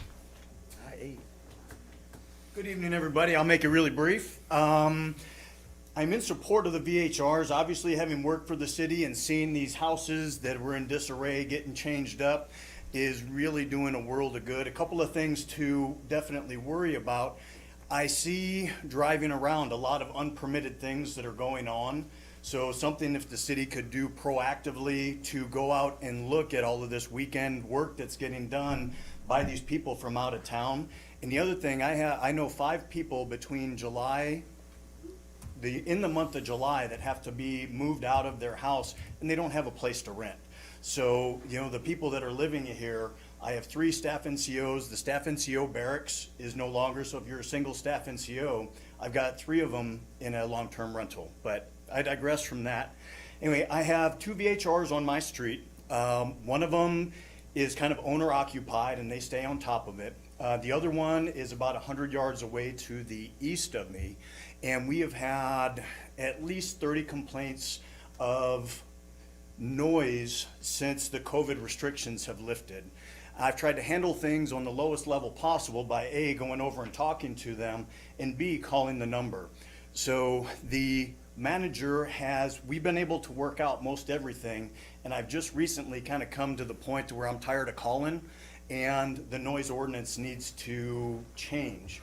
So but again, the management has worked with coming over, coming down, and that kind of stuff. A couple of things, I am familiar with the noise ordinance that's currently in effect, and it's very difficult to enforce. You have a decibel meter, you've got to stand at the property line, you have to have a decibel level reading, and it has to be consistent. The other thing is that the current ordinance does not address any daytime noise. So my wife and I sitting in our yard enjoying our pool, if we have to hear music from 100 yards away, that's just not acceptable. So I've been looking around to try and come up with options that are going to be, if you can make all the ordinances you want, enforcement is the tough part. Palm Springs has a music ordinance. It says amplified music is not allowed outside your vacation rental. Music may not be heard at the property lines at any time of day. This includes music coming from the inside of the home. Please don't bring the speakers outside and crank up the music, even if you think everyone will enjoy it. The house next to me also has a pool, and the Palm Springs ordinance addresses the pool and continuous yelling and screaming and things like that. Looking at the ordinance, if this were adopted, citizens would be able, and I thank you for the online access to be able to file complaints, but if you're allowed to download a video and you're not on the people's property and you're being able to hear it, now mine is excessive. At 100 yards away, I shouldn't really hear very much of anything.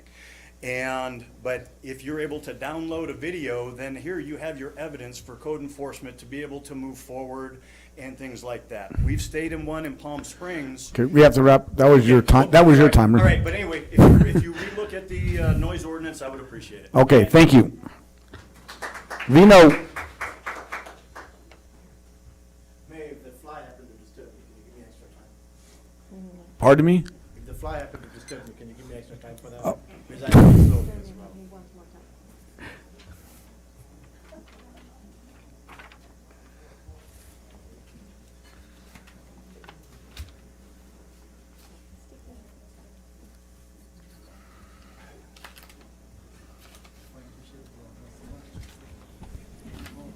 Good evening, council members. My name is Vino Nathraj. I'm a resident of the city of this in 29 Palms. My listing address is 71829 29 Palms Highway. And I will suggest that you impose a moratorium and do a proper study to see if we should grant any more VHR or review all permits for the following reasons. Human trafficking is on the rise. This is a huge battle amongst hotels globally. Hotels are managed 24/7, 365, and still have these problems of human trafficking. Hoteliers like myself has taken the human trafficking class, and we continue to educate our staff on human trafficking. I don't think the VHR is immune from human trafficking. It is either not being reported, detected by the owners, or the owners don't want to call the police to stir up the pot. We manage a combine of 108 rooms in the city, and we have almost 3 pages of DNR, do not rent. We have adopted the attitude of NIMBY, not in my backyard. As elected officials, you have the responsibility to make sure that we do not open the floodgates to human trafficking in our city. It is okay to proceed with caution and make sure the entire community is safe and better off. If you have to grant VHR permits, I would rather see them in a tract house development rather than a 2 to 5 acre land on some dirt road or isolated road that looks like it's off the grid.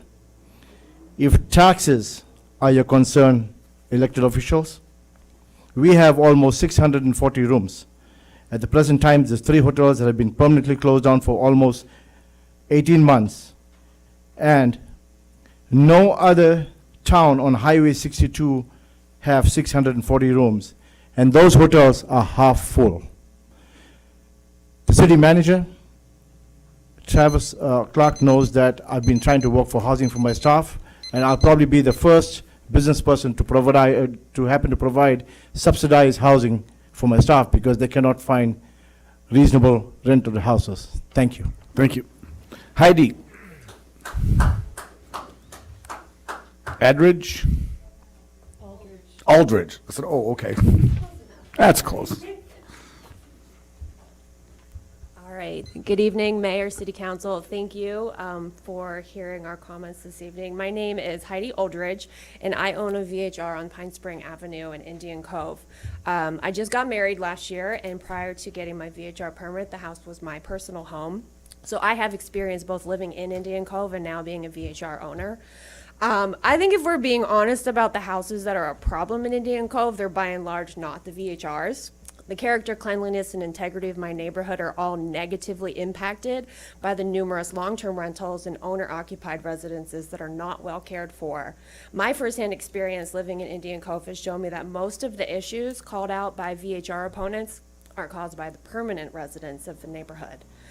Simply looking at average occupancy numbers for VHRs, I think the last time I Googled it, Airbnbs are on average occupied 50% of the time. I'm just coming up on a year of hosting. My occupancy is a little bit higher than that, but 30% of the time my house is vacant, and a vacant house is typically not going to disrupt the neighborhood. I certainly have guests who visit and are tourists and they're just here for the weekend, but VHRs serve a much larger purpose, and most of the time my house is occupied by week-long or month-long guests.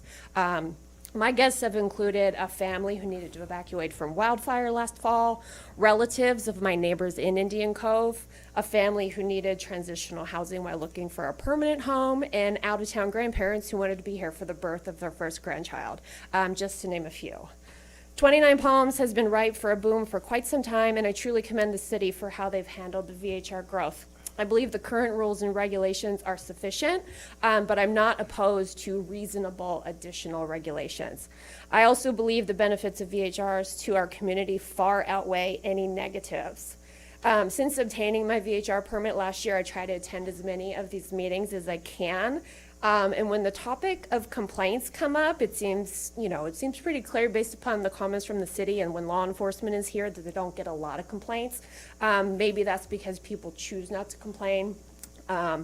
People may think that, or they don't know how to properly make a complaint with the city. I don't know what the process is. I guess there's not a dedicated phone number. Perhaps people think the problem is a VHR, but they don't know for sure, and actually it's their full-time neighbor being disruptive. So regardless, I think it's extremely unfair and punitive to penalize prospective VHR applicants by imposing a moratorium. Thank you for hearing my comments.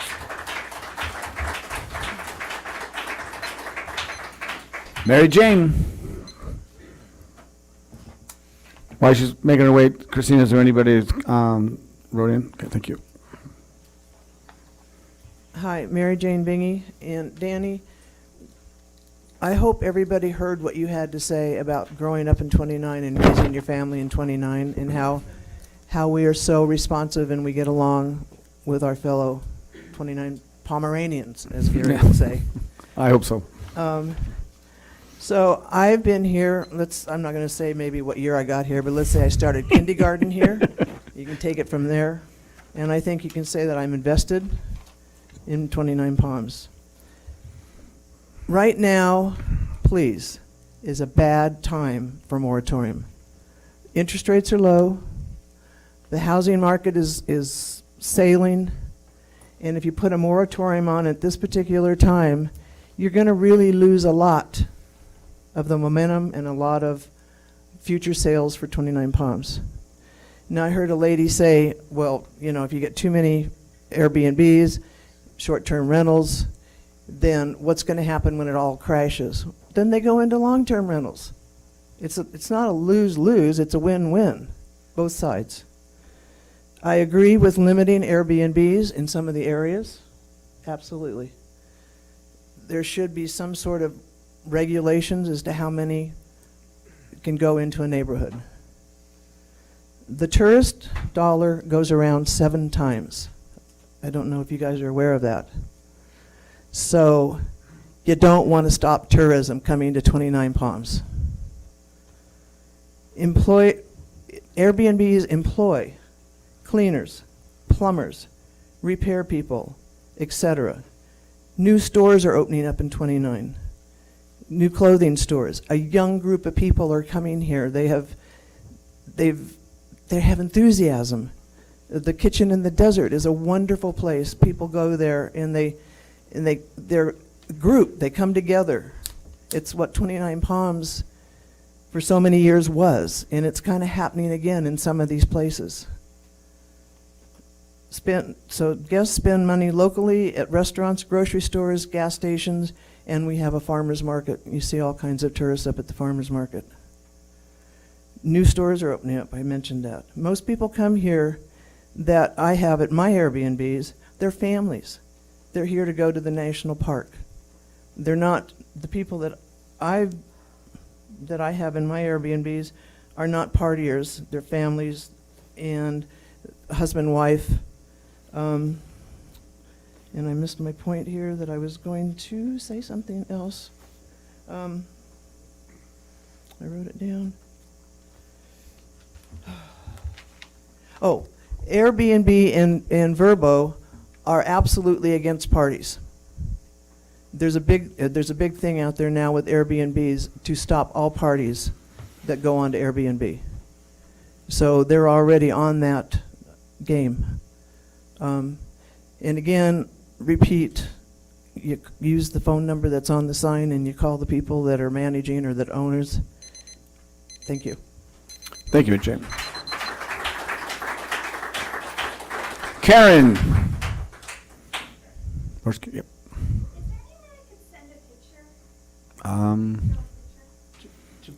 could send it, if you send it to me, I'll make sure the council's.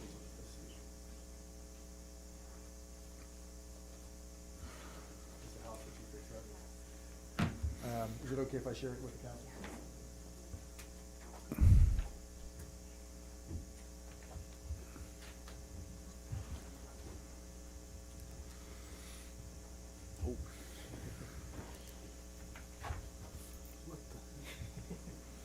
Okay, go ahead.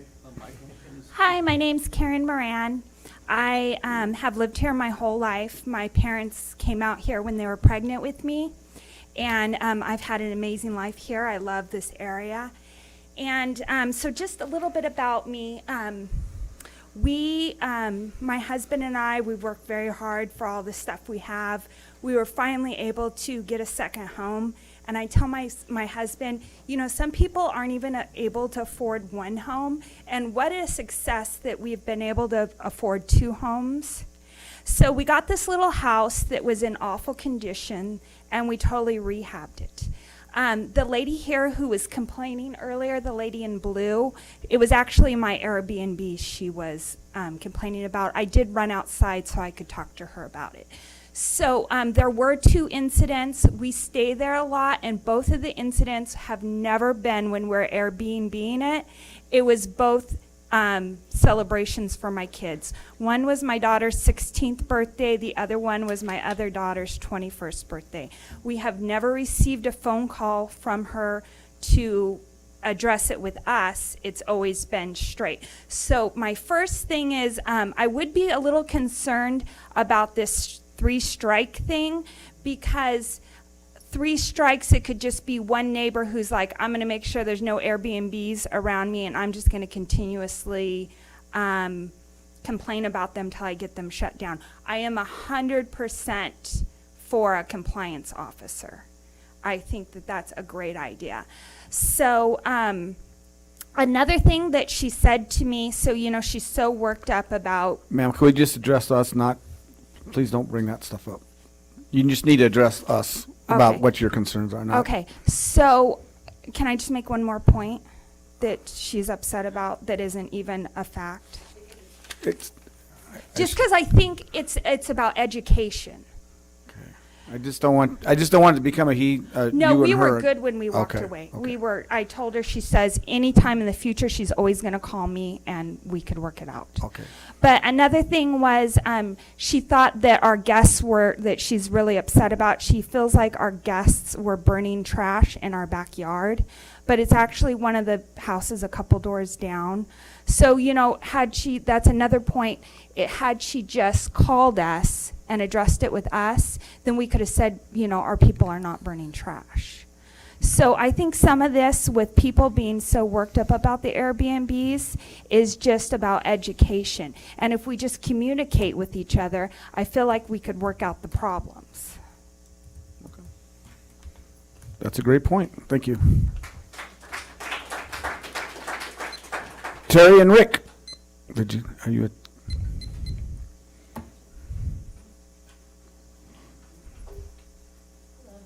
Hello.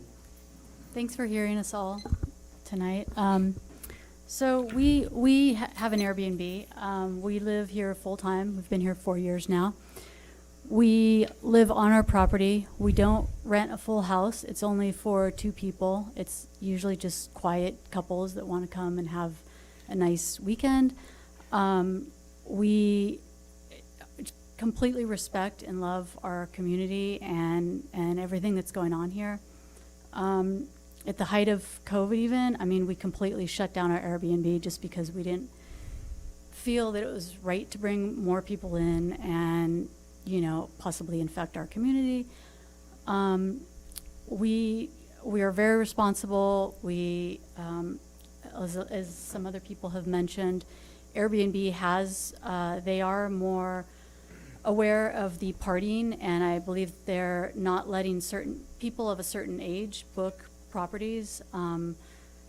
We also don't rent to people that don't have more than 5 stars or explain to us in detail, why they're coming here. We have conversations with every one of our renters, and they're all just coming to enjoy the park and our community. And when we first moved here, there was none of the stores that we have were open.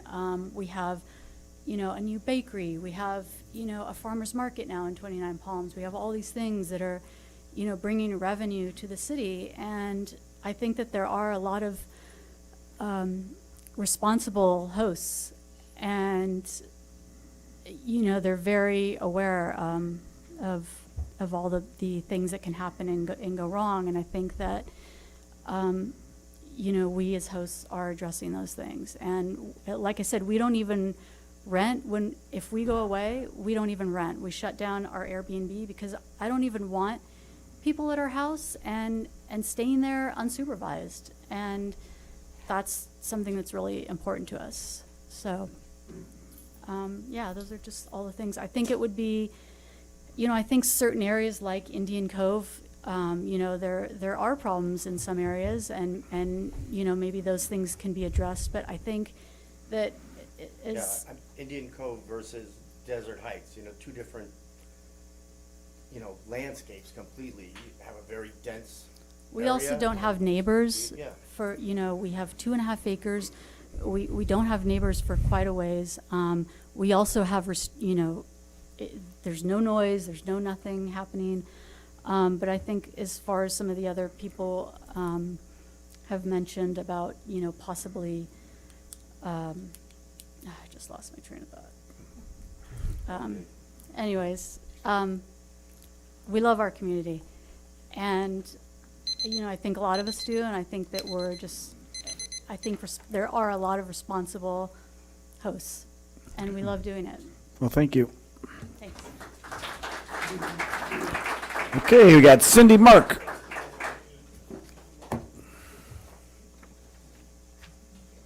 Cindy, do you have any more slips on? Hi. Hi. I had this all nice and neat, and after listening to the comments, it's all messed up. But I'm Cindy Mark, a local business owner from Cindy Mark Realty. I'm a longtime resident of 29 Palms, and I feel there is no emergency right now for a shutdown. We've been shut down for the last, year and a half, and I don't really think we need another one. I feel that Airbnbs are great. They provide a great business, like everybody's been, saying. I don't think you can discriminate who you could put, I don't think we should discriminate what you can put in certain neighborhoods. As a property manager, we have over 200 rentals, and you have the same problems that you have in the Airbnb. So it's not just an Airbnb problem, it's just, getting along with your neighbor. I don't think, yes, we need more housing, but closing down a business isn't a solution. And I feel that Airbnbs are pretty much regulated, self-regulated with all the rules Airbnb has and along with all the rules you guys have. But clarification of the rules would be good. Maybe a few more rules are needed. If a study is needed, I think it can be done without shutting down everybody. And there are investors currently right now in escrow that, these are investors currently in escrow that would get shut down with the moratorium, and clients in escrow would, they could go bankrupt. They have all, they've been working towards getting these permits, so I don't think there's any need for a moratorium. What else? Second homes, a lot of the Airbnbs are second homes, so it's not just, Airbnbs.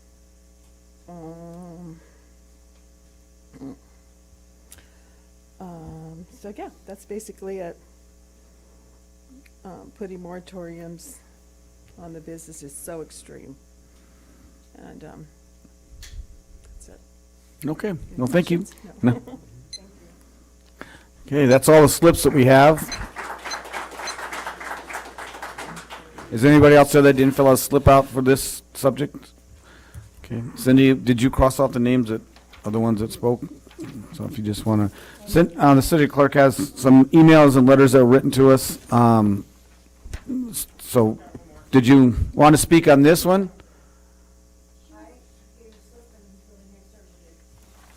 Alice, you did, but you didn't mark anything. You just wanted to make a public comment. So public comments are at the end of the meeting. If you were going to speak about something specific, it's not written on here. Is it for this one? No, that's not what we're talking about right now. This is just for, okay, yes. Yes, but not right now. You just got to wait a little bit, sorry. Okay, so you want to just go ahead and read the list. These are the ones who sent in emails and letters to just put in the record. Open up the computer too, because there's more.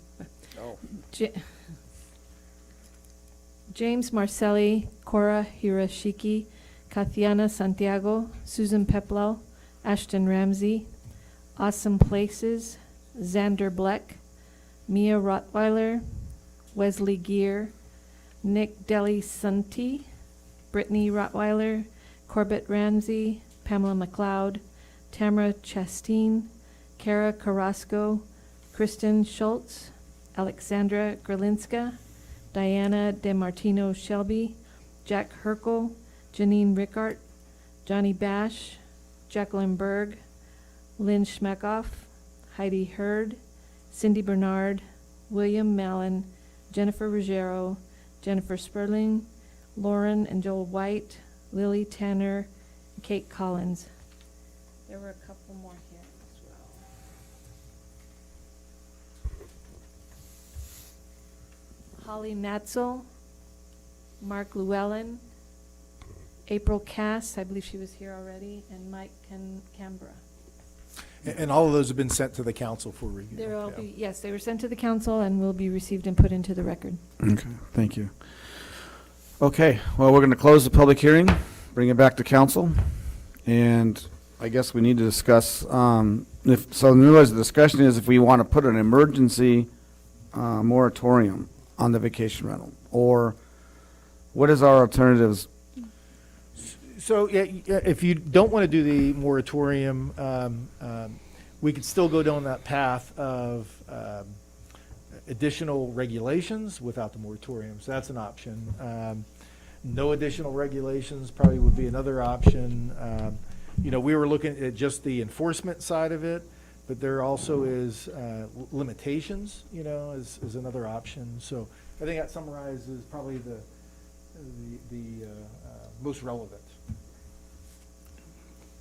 Yeah, I just had a question about the moratorium, because it seems to me like people are not really necessarily having a full understanding of a moratorium. The moratorium would be, it wouldn't affect current applications or current vacation home rentals, correct? That is correct, yeah. Those who are pending or those are already operating, correct. And then it would give staff time to get regulations in order and hire a person, right? Yeah, the hiring is a challenge for everybody right now, so that would give us some time to bring that person on board. So tonight if the moratorium was passed, it would be for 45 days, and then we'd readdress it. So even if someone was in escrow, they still might not be affected by it unless the escrow closes tomorrow within the next 45 days. Yeah, and Yes, please. We gave everyone a chance to talk. Thank you. And it wouldn't take effect tonight. So tonight, if the policy direction is to have a moratorium, we'd come back with emergency ordinance, I think on June 29th, then it would be at that time. 45 days, then we would come back to either extend or not. So it wouldn't even, from today to June 30th or June 29th, it wouldn't even be in effect. And then if we pass it on June 29th, then it's 45 days in that period. That is correct. And but that would give us 45 days plus 3 more weeks, basically. I mean, that's a. So I guess what I think what Councilmember Wright is talking about to give staff, and what the city manager is talking about, sometimes writing legislation or putting ordinances in too quickly is bad for both sides. If we give time for staff to work through this and give the public to submit even more requests between now and the June 29th, then not all can, because we heard some really good things tonight. I seen Travis writing some stuff down that you folks in the audience were saying, and that's where we get some of our, obviously thinking out of the box, because one of the ones I'm really hoping he wrote down and they discuss before it gets to us is having a class before this even happens, because some people might think, oh, this is just an easy way to make a buck, and not think about what's going to happen later.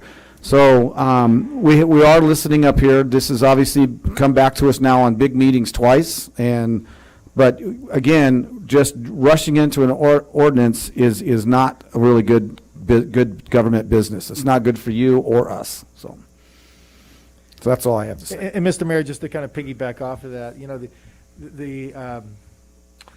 the most appropriate place to kind of vet something is the Planning Commission, to be able to vet through that. I mean, we say 90 days, but there is, we think, it can be done in 90 days, but that even is challenging all in itself. To your point, there's many issues. Summer months, there's vacations, there's other planning cases probably that are taking up time. So we think that 90 days is appropriate, but there's even challenges within the 90 days. Okay, well, when you say that, then, in other words, so the process of, even if we just say, let's move forward and bring this back June 29th, in that time frame, would anything be able to be worked on between then and now by staff? Within the 45 days? Well, we'd have to vote on that on the 29th, but I mean, Yeah. so when you bring it back to us on June 29th, would anything concrete so we could avoid the moratorium, but yet, look, these are the regulations that are coming up so that the folks who have their concerns addressed? We could propose things, but without vetting them, to your earlier point, rushing into anything without fully vetting it could cause unintended consequences. So- Right. Well, no, it should be. That's a great place to do it, though, at the Planning Commission, to vet it there, so. Okay. But I still, like the same thing. Without a moratorium, I just feel like we're actually putting staff back against the wall because they still got to work through all of this. And then if we say we start putting new regulations in, where do we say, you know, okay, well, here's a cutoff for this person.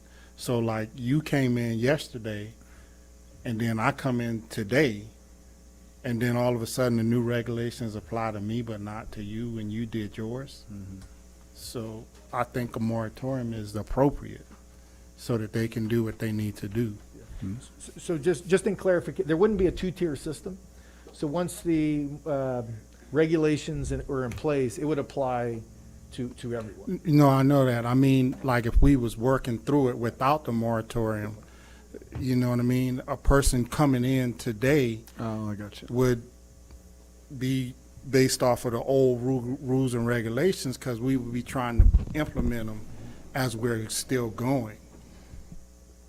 I don't know if I'm saying it right, but. No, you are. Okay. Steve, you got I'm with you. Not having regulations and a new guidance, why we have, what's it called? Moratorium? It's kind of like we just have it, just to have it, because we have no rules, regulations to go off of. So we're just stopping everything on hopes that we get everything done in time. Then we're putting everyone else's, their financial needs on hold while we're still trying to figure out. You're saying 90 days, then we go 100 days, then we go 120, and then these people are still here hurting. That's not smart. That's just, we're hurting them. We need regulations, and we really talked about these numbers, and we got to figure out how to slow it down, regulate. This has been a topic for 6 months, and we still haven't got nothing yet. So I'm not pretty confident in 90 days. So I don't think we should be putting people's financial, in a crisis because we can't get stuff done.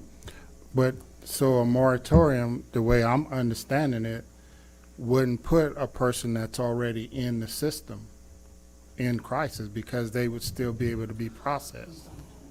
No, I hear you. So if we can figure out a way to throw a date out there that a moratorium is going to start, throwing a number, August 5th, that's when we're going to do this. So everyone right now is in that bubble of being taken care of. And we let people know when they come in, hey, I want to do this. Hey, August 5th, we're doing this August 5th.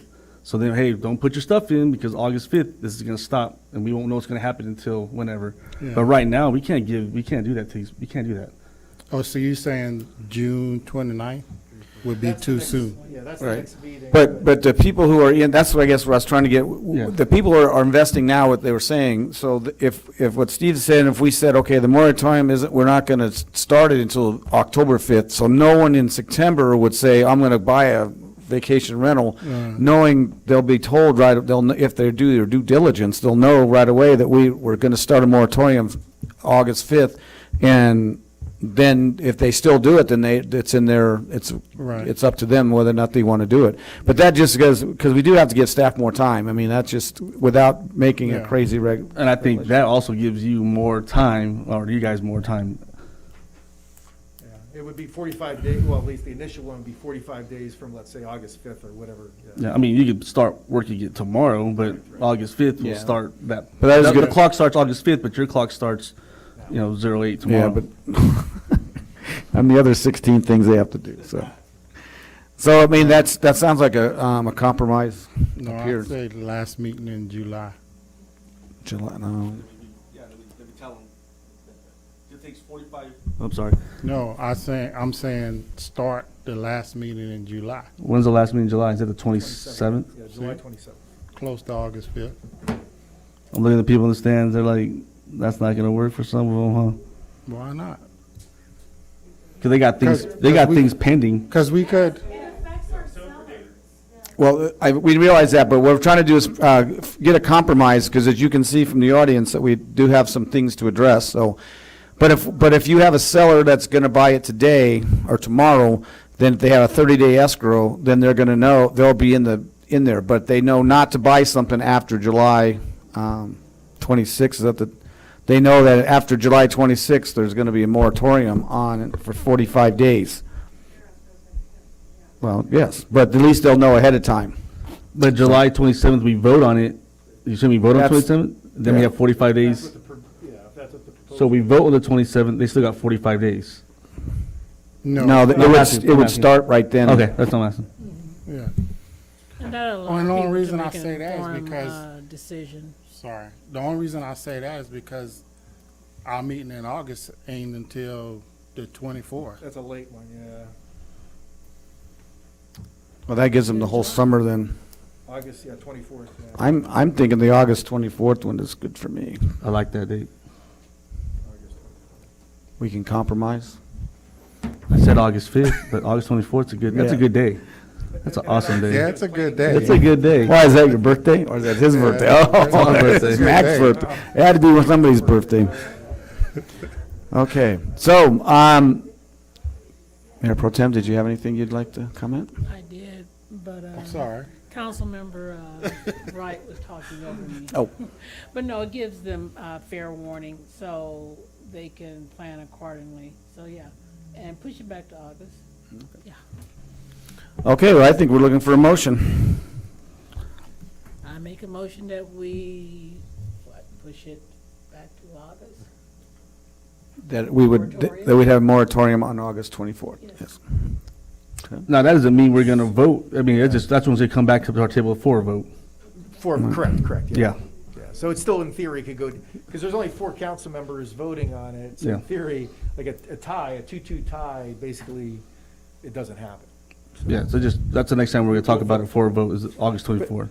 But after you make that motion, one of the, just guidance from the council, to staff, so we could start thinking about it and planning. Yes, that will be the meeting, but is it just enforcement? Because we heard a lot of things tonight, right? So is your guidance on enforcement only? Is it limiting the number, or is it enforcement? My recommendation is the percentage per the neighborhood, and the neighborhoods are different. Oversaturation. Oversaturation, because each neighborhood's different, Harmony Acres and, what's the main one? Indian Cove. The neighborhood's just different than some more states. So figure out a percentage. I don't know that number. I know the Brainiacs will. The impact on the neighborhood, it says it in the writing for the planning commission to look at on our statute for this, the impact on the neighborhood. How does it impact the neighborhood? So I think the planning commission really needs to look at that impact, like house, Airbnb, that's an impact on the neighborhood, so that has to be looked at. So is that what, so a saturation Yeah. limitation? Now, one of the things that we need to propose, Mr. Clark and I have talked about, is something easily to implement, and that's gonna be Right. one of the things we gotta scrub through. It's, because every neighborhood, every street is so different, right? So. And that's why it says it's gonna be hard. It's gonna be hard. It's not a one thing meet, so it's gonna be hard to figure out. So if you schedule a public hearing at the planning commission, so some of those things that were addressed tonight can just be addressed shortly, or just at least be put in writing, and then they can even come up with recommendations to. Yeah, they probably don't meet until July, some date in July. I'm not sure what, we probably haven't got a calendar yet. Yeah. But it's in July will be the next meeting, so. Okay, well, I have a motion. Is anybody going to second it? Okay, so I just want to make sure we're crystal clear, so, from the entire council. So enforcement and limitations on numbers. Okay, and saturation. Mm-hmm. Okay. You're gonna say? Well, I don't know. She made the motion. No, I'm saying the motion is all our motion. Okay, second. Okay, I have a motion and a second. Do we have any other discussion? Yeah, I don't really like that 24th, but all right. That's right. There we go. We'll feed him beforehand. Yeah. Okay, I'm hungry I'm too, so- thinking, we're ready for the roll call, please. Councilmember Bilderrain. Aye. Councilmember Wright. Aye. Mayor Pro Tem Ogilvy. Aye. Mayor Mintz. All right. Councilmember Klink abstains. So, Councilmember Klink, you can come back if you're still here. I just hope everyone realizes, when we're up here trying to talk about all this, and we have a little bit of joking going around, it's, we're humans too, and we try to keep this as light but we know this impacts everyone's livelihood, so we just don't want you to think we're being comical or anything. Yeah. And I want to thank everyone for being professional out here and respecting everyone's views, both on both sides of it. So kudos to you for coming here and being professional and talking and putting your views. And I hope like you said, we're joking, but it's lighthearted because we're just trying to make it a light environment because that's tough. We're dealing with people's, finances, well-being, and then, and their property and where they live. So thank you. Thank you. Thank you very much, everyone who came tonight. Okay, number 15, yeah, of course. American Rescue Plan Act of 2021. And Mr. Mayor, I know I'll put everything in overdrive at this point. We might have to take a break, though, when everybody leaves. Oh. Go ahead, I'm sorry, I was... Just loading up here. While it's loading up, so the American Rescue Plan, why isn't it loading up? Come on, load American Rescue. So the American Rescue Plan, affectionately known as ARPA, way back when, several years ago, it was ARA, and we got all these different acronyms. Well, this is the most recent stimulus package that was put together in March this past year. One of the pieces of, I don't know why it's not loading.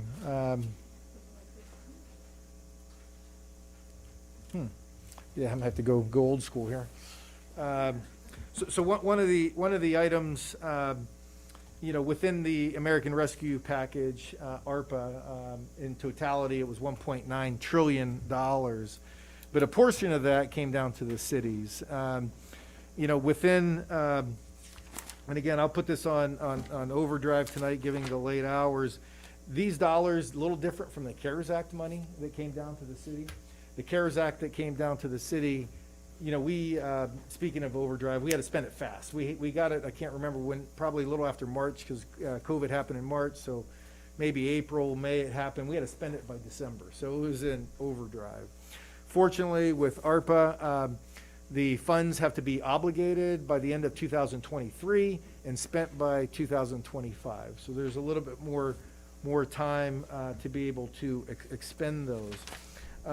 Some of the areas of eligible uses: support COVID public health emergency responses, replace public sector revenue loss, and that's one thing, and you'll see that in our budget, which is the next item.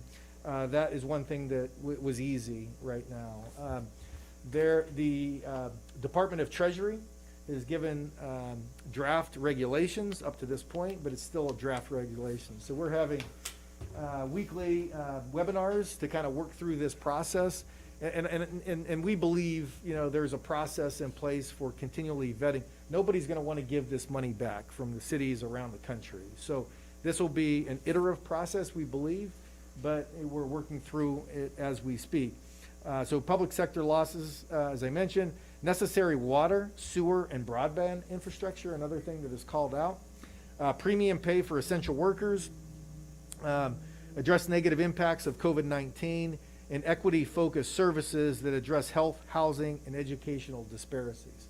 So those are the policy-related topics. Some of the items that we, at least from a staff perspective, and ultimately we'll still bring this back to the council, that we think that there is a possibility with. Public sector employees, in writing this staff report, we thought we could use this money towards our deputies to free up some resources to do other things. Our last webinar that we had, 50% of the time of the deputies have to be spent in COVID. So we feel that probably is not gonna pan out. Housing, we need to get more clarification on it, but there needs to be a nexus with COVID. We think there's an opportunity.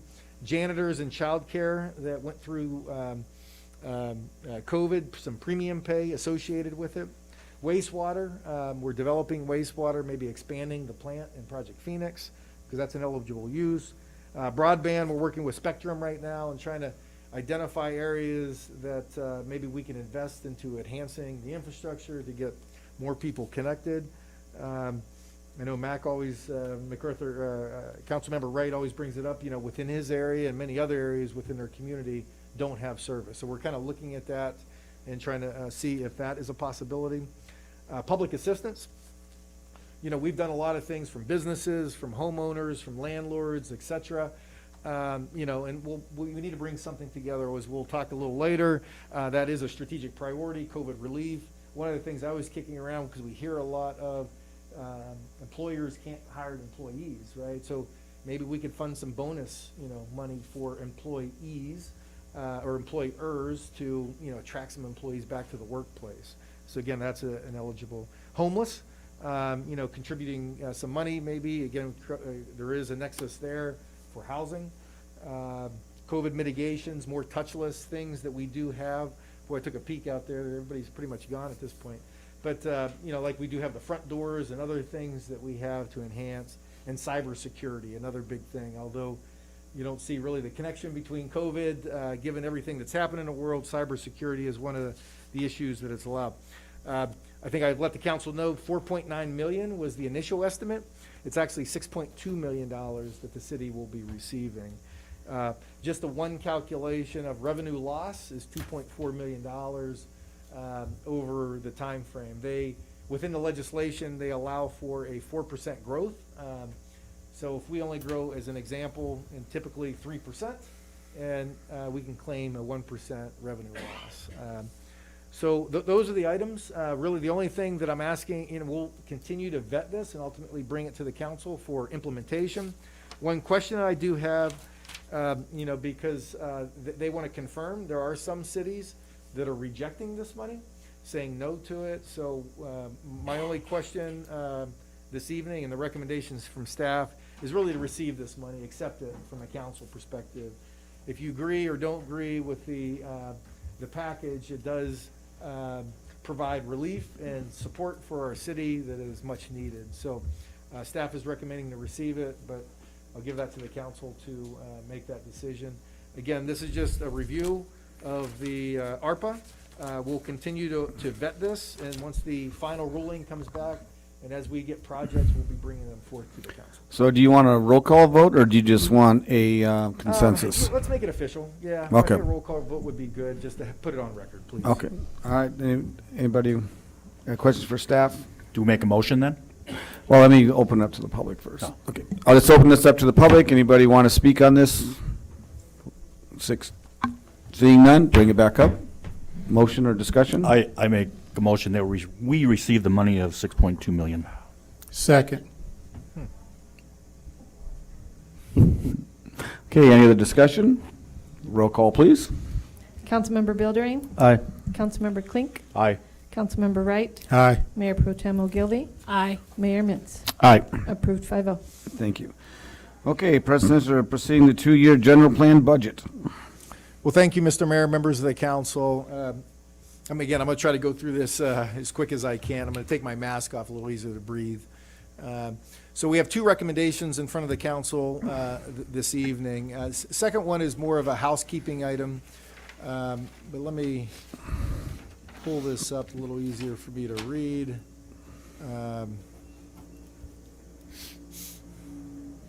So we have two recommendations from staff. This is the general fund budget for the 2-year budget, fiscal 21-22 and 22-23.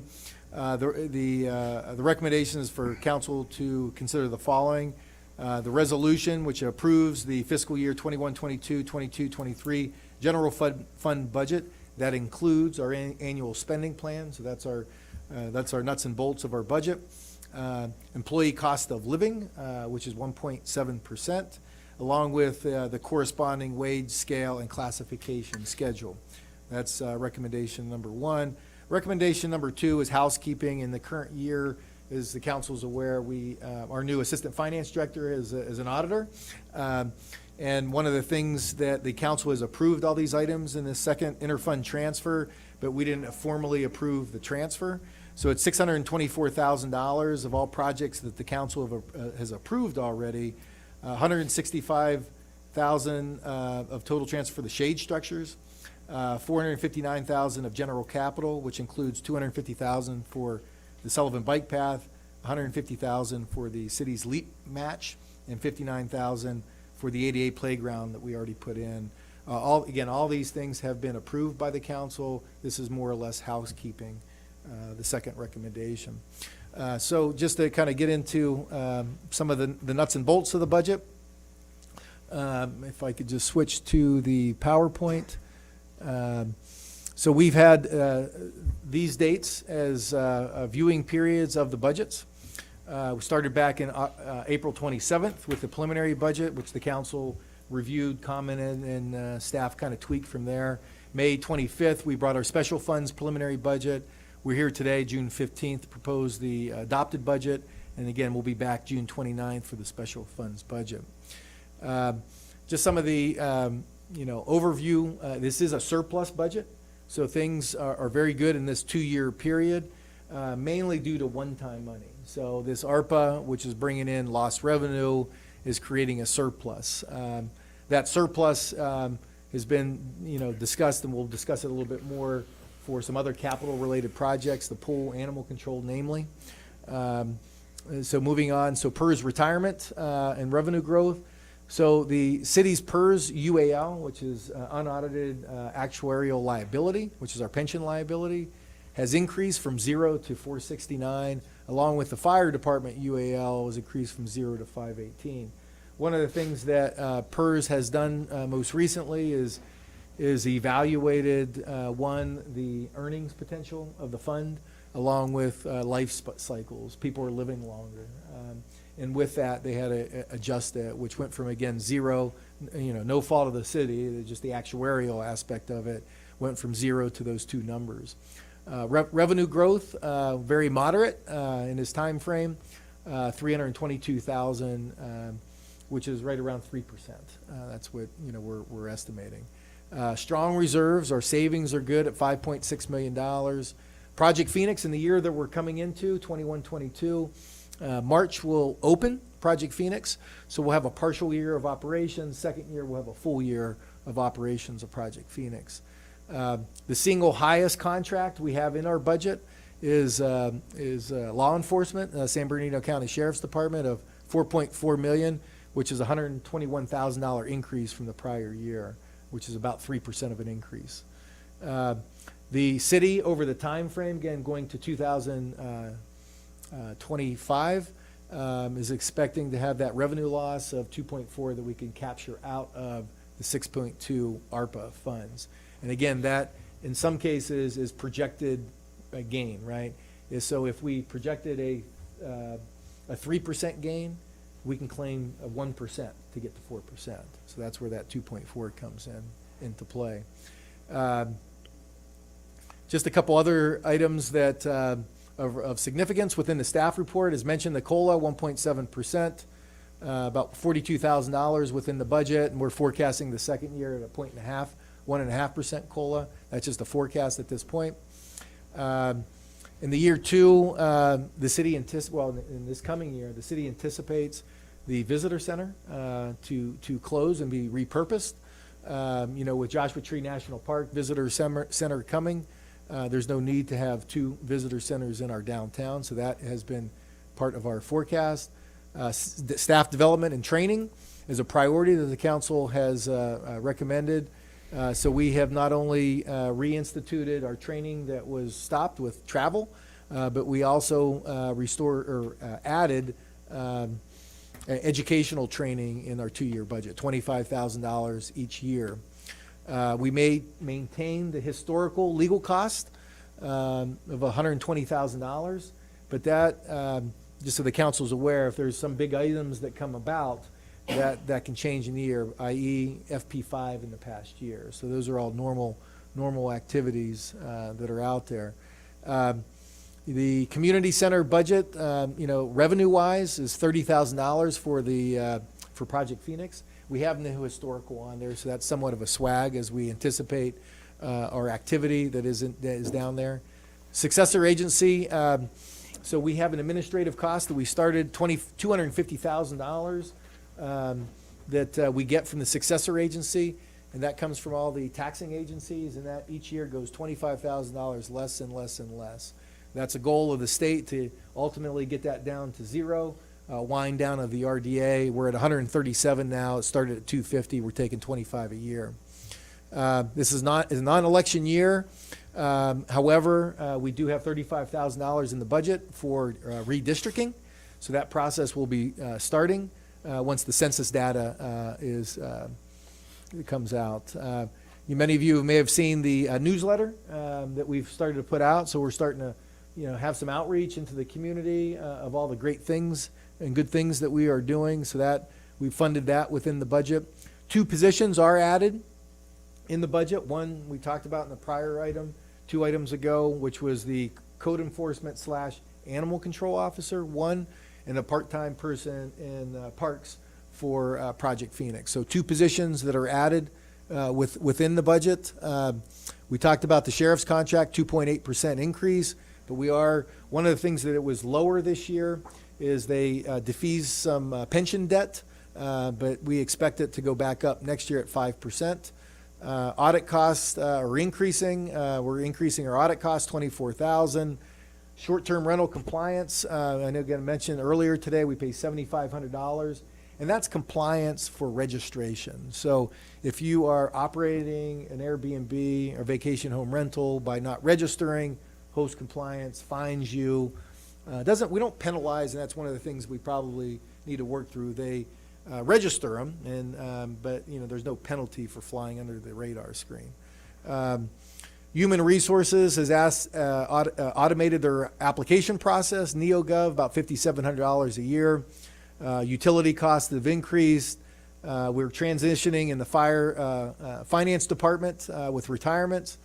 The city is evaluating our cloud-based service. Our 4-year contract expires this year, so that will be reworking in this coming year. I know some of us will probably be happy to get off Rackspace or do something a little different, so that is in its process. Community development software, CitizenServe.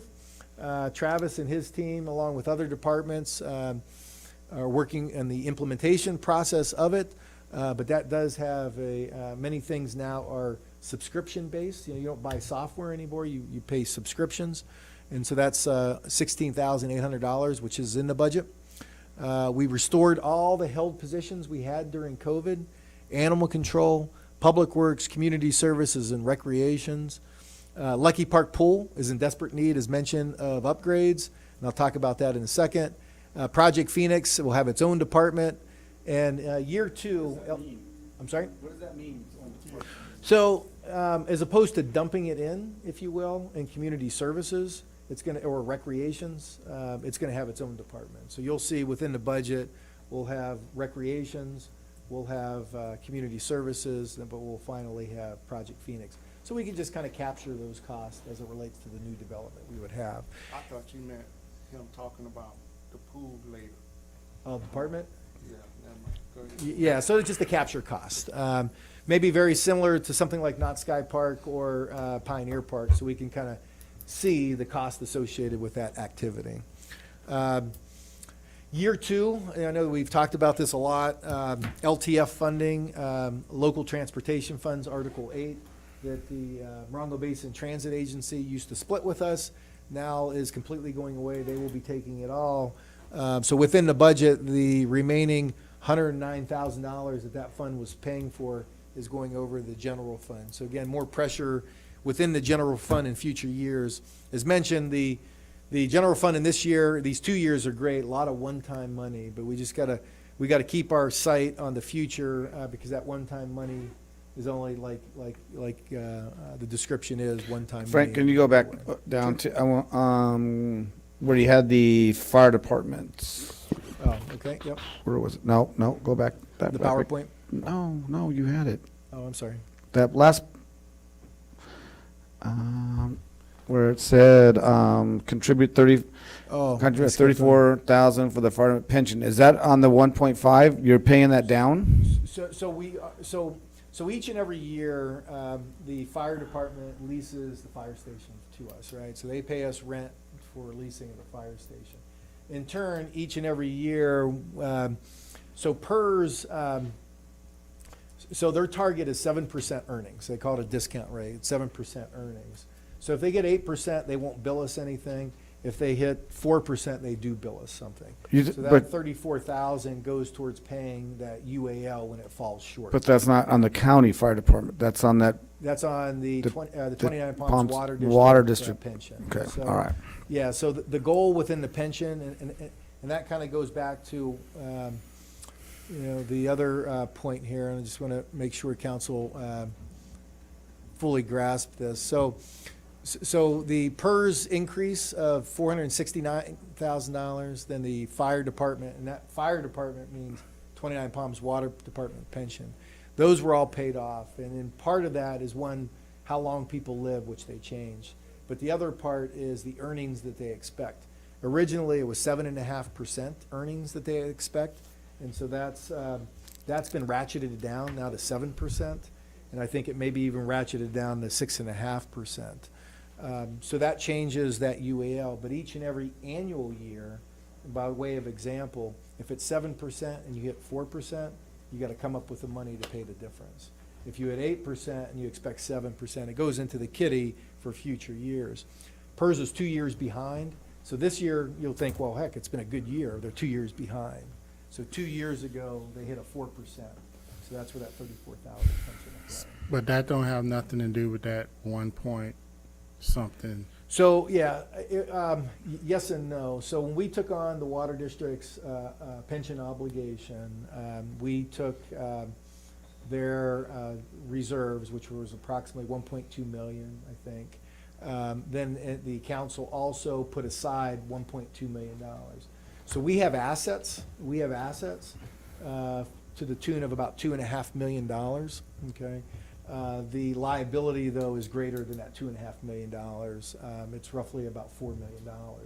So we've been waiting for the treasury bonds to increase, because once you terminate, and I know we're getting into the weeds here on this, but once you terminate a plan, and we have not terminated that plan, you have to annuitize those funds to pay pension retirees forever, right?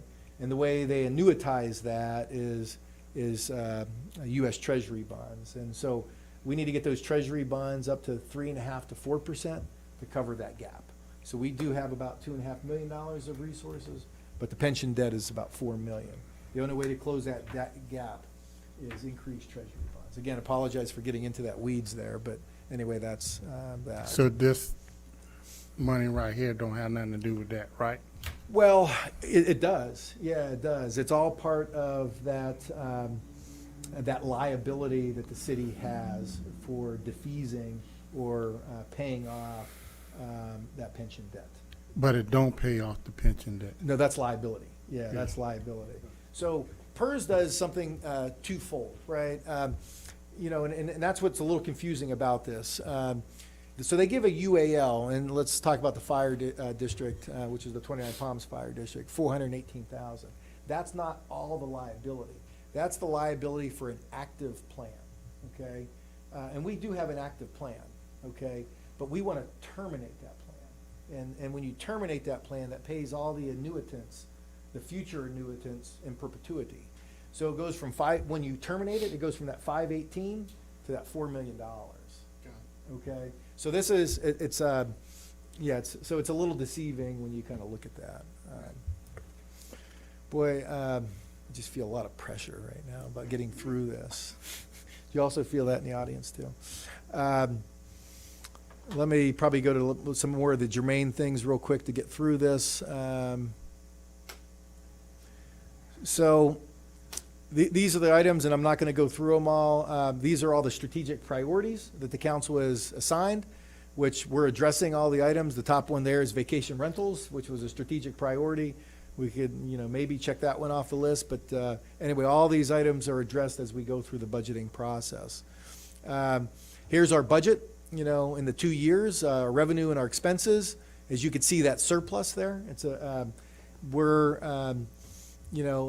that is the unidentified surplus that we're going to have future conversations about, and probably more so once we get the ARPA, started to flow through this. These resources can be what we've talked about in the past, deal with the pool and the animal control shelter.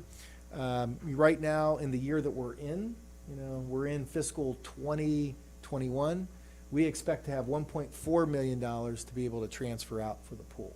So this would be in excess of that 1.4 million. And unfortunately, that pool, as we keep getting into it, it becomes more and more costly. That'll be for a future item. But again, just so the council's aware, the current year that we're in, we'll have resources of about 1.4 million. Those, as you're seeing right now in surplus, we expect to be able to transfer those out to continually to supplement, that $1.4 million for the pool and the animal control shelter.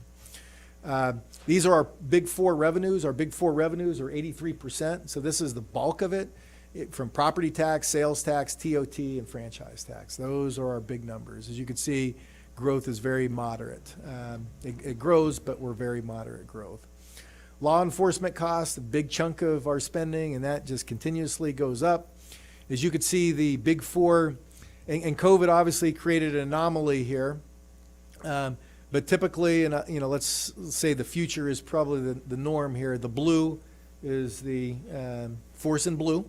Our law enforcement, the burnt orange, I guess, is our revenue growth.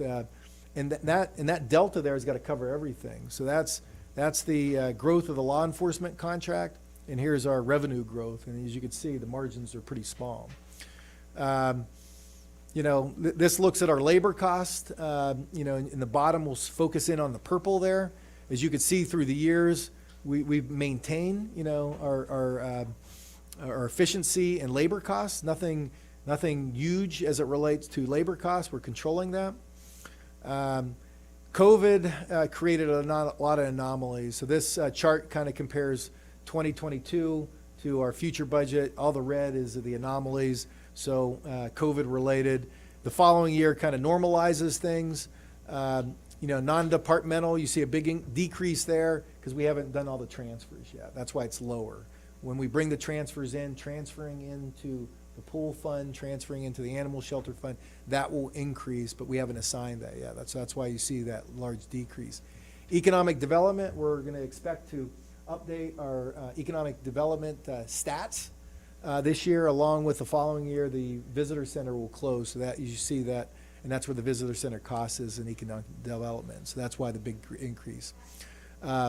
Public Works, you see the big increase, as mentioned earlier. That's when that Article 8 LTF increases. It's got to be absorbed somewhere, which is in the general fund. And the community service and parks and Project Phoenix is in there as well. That's when the second year is full-time, 12 months of Project Phoenix in place. So that's why the big increase within those departments. Couple of the funds that are revenue generators. Obviously, you can see community service, the purple, red, whatever color that is, versus blue. The red is the cost, the blue is the revenue. All those departments are subsidized by taxes. Those are the fees. We are increasing our fees as of July 1st based on COLA. We want to try to maintain that delta between the two, and we got to keep it up with inflation, which last year the council approved the fee schedule, and I think we'll be bringing forth another fee schedule for some other tweaks. Where our money comes, vast majority of it comes from property tax, 47%, almost 50%. Items not in the proposed budget, additional fee increases outside of the COLA. That's not in the budget. We will be bringing some other items in a future meeting, but within this budget, there's not any increases. Not Sky Park, Pioneer Park, neither of those two are in this budget. That'll be in year 3 if we're successful in those grants. No additional deputies, same labor force within the Sheriff's Department. The only additional cost was body cams. Those will be in next year's budget. Housing funding, there's no additional funding for housing within the general fund. The caveat there is the ARPA funds, which maybe we'll be able to filter those through. And again, no additional funds for those PERS debt that I mentioned earlier. I'm going to skip right back down to the recommendation. Cut to the end here. Again, it's a good budget. It's a solid budget. We do have a lot of one-time money in there. It's a surplus created by that one-time money. There is challenges in the future, which will always be conservative. So the recommendation this evening is to pass resolution that approves the annual spending plan, employee cost of living, the wage scale. Then the housekeeping item is the interfund transfers of $624,000 the council already approved but this is the transferring the money to pay for those. So I'll shut up and, if you have any questions, I'd be more Okay. happy to answer. Well, obviously, this is the second time we've had to go through this, plus on the other meetings in your office, so. If anybody thinks that we just went through this in this short a time, we didn't. This has been the third time we've gone through this, so. Anyway, any questions for Frank before we go to the public? No? Okay. I'll open the public hearing. Anybody from the public want to comment on our 2-year budget? Seeing none, close the public hearing, bring it back to council, waiting for a motion or further discussion. I'll make a motion. What number is it? Resolution number. That one is 2108. Okay, I'll make a motion that we approve resolution number 2108, approving the fiscal year 2021, 22, and 22, 23 general fund budget, including annual spending plan, employee cost of living adjustment, wage scale and classification schedule, and interfund transfers. Councilmember Wright, I stand corrected. It's 2107. Okay, 2107. And I'll second. Okay, I have a motion and a second. Any further discussion? Roll call vote, please. Councilmember Klink, Aye. Councilmember Wright, Aye. Councilmember Buildering, Aye. Mayor Pro Tem Ogilvy, Aye. Mayor Mintz. Aye. Approved 5-0. Thank you. Anybody got any future agenda items they'd like to initiate? No. Good, none. Let's move on. Public comments. This is the time for the public to address the city council on issues within the jurisdiction of the city council that is not on this agenda. All comments should be directed to the city council and shall not consist of any personal attacks. Members of the public are expected to maintain a professional, courteous decorum during their comments. There's a limitation of 3 minutes per person. If you haven't already done so, please fill out a name and address slip and give it to the city clerk. City council prohibited by state law from taking action on any discussing items not included on the printed agenda. Public comments on the specific agenda items will be deferred until the consideration of the agenda. Okay, first one, we have Allison Lawson. Come on down.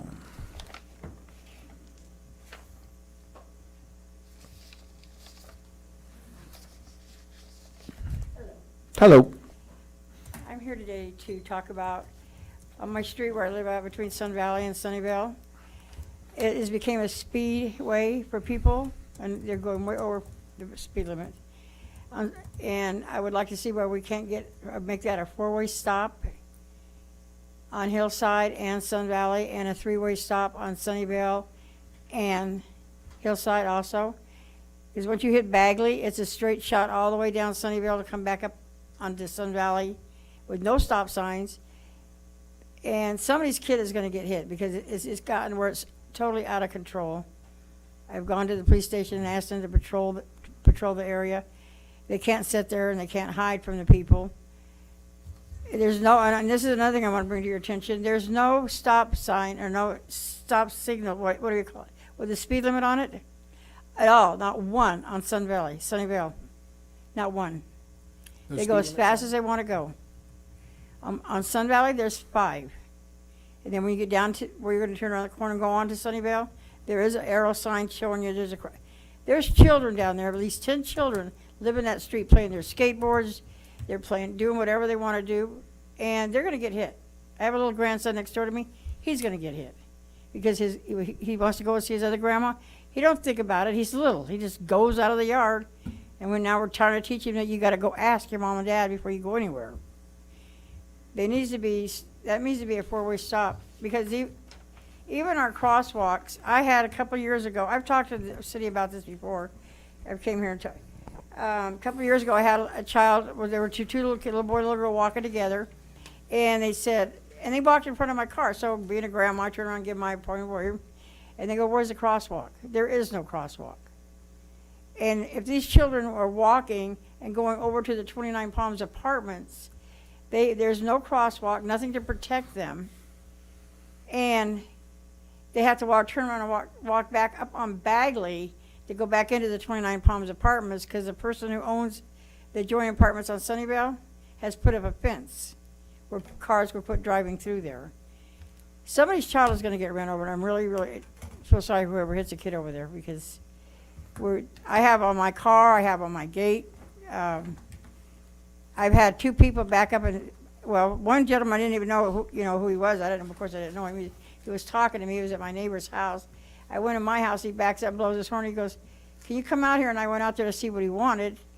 And he goes, "I want to thank you for what you have on your fence and what you have on your car." And he doesn't drive over the speed limit at all on my street. And I had another gentleman do the same thing. But we need to protect our children. You know, the crosswalk there on Bagley and El Paseo, someone's used that to make donuts around in it. Oh, Till they gosh. burn circles in it. Okay. Well, thank you, Allison.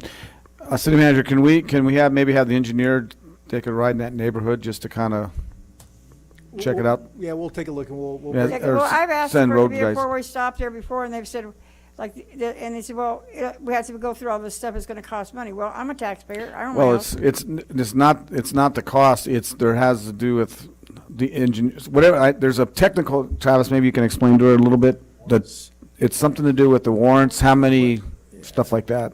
I'm trying to remember from my planning commission days, we got to explain this to us, so it has nothing to do with us, the costs, that's not the issue. Okay, the way he said it, I thought he was saying about the cost. Oh, no. So next, I know, like, maybe 3 years ago, there was 8 citations gave out on the corner of El Paseo and Hillside in one day. Oh, gosh. Okay, well, thank you. We'll have the city manager look at it. Thank you, Allison. I can report back to the council. Thank you. Okay, Emily, or I think it's Sawyer? Okay, good. It's my first meeting, everybody, and I bought my second house out here in 29 Palms because I'm from down the hill where it's violence and gangs and madness. My husband got shot, innocent bystander. He's paralyzed from the chest down. So I said, husband, I married him after he was paralyzed. Let's move to 29 Palms. I used to live out there and it's great. There's no gangs, there's none of that. This is gonna be a great start for us. Sold my beautiful 2-story home, downsized to a 3-bedroom from a 4-bedroom, half the size, but it's okay, because I have love. I got 5 stepkids, and I was the unfortunate mother. Child got hit on El Paseo 3 months ago. Near fatal injuries. Now they're attacking me. Where was you at? Why was your kids outside? Why isn't there sidewalks? I don't know. Those are questions I can't answer. All I can tell you is that my children, all 7 of them, know they're not allowed to go outside the gate. But all of us was children, and we all did what we're not allowed to do. I personally have never seen my kids go outside the gate, but I'm not personally watching my kids because the oldest is 12 and the youngest is 5. So we go outside with them, mostly my husband, he's outside with them in his wheelchair 98% of the time, but I constantly check on them. They was playing in my husband's wheelchair, something they do regularly, in the driveway. They snuck out the driveway and went on El Paseo. It's not a 4-way stop. The lady wasn't speeding, she was a school teacher. So I'm at work. I get there before the paramedics, before the firefighters, before the police, but I only work 2 minutes away. My husband's on the couch, he can't get up. So the lady said, I'm so sorry. I said, was you speeding? She said, no. I said, you have nothing to be sorry about. They should have went out the gate, and these things happen. You don't have to be an unfit parent for your kid to get hit, and you don't have to be a bad person to hit somebody's child. There's no speed limits. There's no signs for slow down at kids that play. Right now, the kids are out of school. But what happens when kids start walking home from work? Because we can't all just be stay-at-home moms. That's not real. I have to work to provide for my family. My husband can't do it. He can watch the children, but I'm the unfortunate mother, and the lady that hit my child is the unfortunate person that hit my child that was doing absolutely nothing wrong. So it is very important, like she said, for stop signs and even signs to say slow down, reminders. I put a green man with the, flag, but people don't care. I used to be a speeder, honestly. I'm not going to lie. I used to speed, but I promise you I don't speed anymore. So, 5 stop signs could save 5 lives, or I don't know, but it has to be something because when it's your child that gets hit, then you'll understand how it feels. Because I would never come sit here and listen to this for 3 hours. But I did for my 3 minutes of speaking, because I stop people in the grocery store, and I'm going to go home, but I stop people in the grocery store and I tell them, please slow down. I'm like, not a grandma, but I feel like a grandma, because I'm telling everybody's kids, slow down, stay out the street. Like, you don't have to be a bad parent or a bad mom for your child to get hit. No. Well, thank So you, Emily. something does have to happen. Thank you very much. Okay, Vino.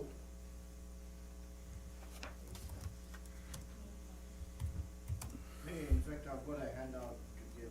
Can I give it to the city manager to give before I start talking? Certainly.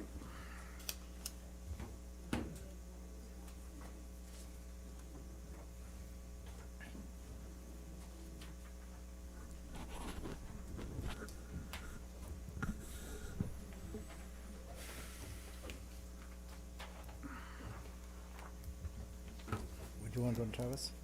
Do you want one?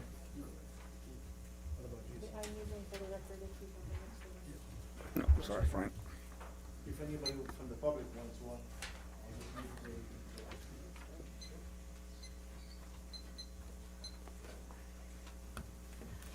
there. My name is Vino Nathraj. I'm a resident in the city, and I live at 7182929 Palms Highway. At the last council meeting,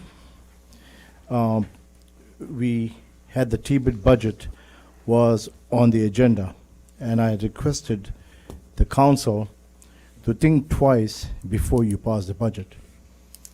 I was ignored, and I really don't blame the Dissident Council, because you rely on the people, you actually rely and trust the people you put in place. The Tibet director claimed there's an upswing and is expecting an increase in Tibet collections. But you have in front of you numbers that continue to decline and still decline. Those numbers don't lie. In my 40+ years of business, I've never seen anybody did a projection showing an increase on declining numbers. Unfortunately for you all council members, we the community do not look at the Tibet director's fault. But when we look at this, we look at it as irresponsible decision of spending taxpayers' dollars by the elected officials. I would like in future, when the time somebody comes and talk and say, hey, let's think about this thing, take a little bit time and see if those numbers that person is requesting is true or not. Thank you. Thank you, sir. Okay, city manager. Oh, does anybody else from the public want to speak? Did intern slip in? Okay, seeing none. Okay, city manager update. I think you probably heard me talk enough today, right? So really the only one thing probably, just kind of reading down through the things that I had written down here. You know, the Project Phoenix is probably the biggest thing that's out there, right? It's now vertical, right? So I think that, you know, we see the, as mentioned earlier, the beams are up, the wood's up. You know, the buzz from Project Phoenix probably will continue to go. Now you can see it from 62. So the Caltrans project is going along, hopefully very soon. I think they got one lane left to overlay. Then they'll be on to, I don't know if it's Joshua Tree or straight to Yucca Valley. I think it's straight to Yucca. I'm sorry? Yucca Valley. So they got one more lane to do and they'll be done. So again, I've probably talked enough tonight. So that's all my updates, Mr. Mayor. Frank, can I mention the? Please. Yeah, just wanted to mention that tomorrow night, we'll be having our first downtown plan workshop. So this is first of at least two that we'll have. It will be at the Lucky Park Activity Center. That's at 74325. It starts at 5 p.m. And I guarantee you it won't go as long as Frank's meeting here. Should wrap up a lot sooner. But our consultant for the project has really done some nice work, and I would encourage you, if you can, come out and see it. We're going to present some new ideas, some of them pretty out there, but give citizens a chance to vote on some of these ideas that will eventually come back into a second workshop where they're more refined. Okay, well, thank you. So I would like to adjourn this meeting, though, for Sergeant Dominic Vaca and Patrick Wentz. Did I say it right?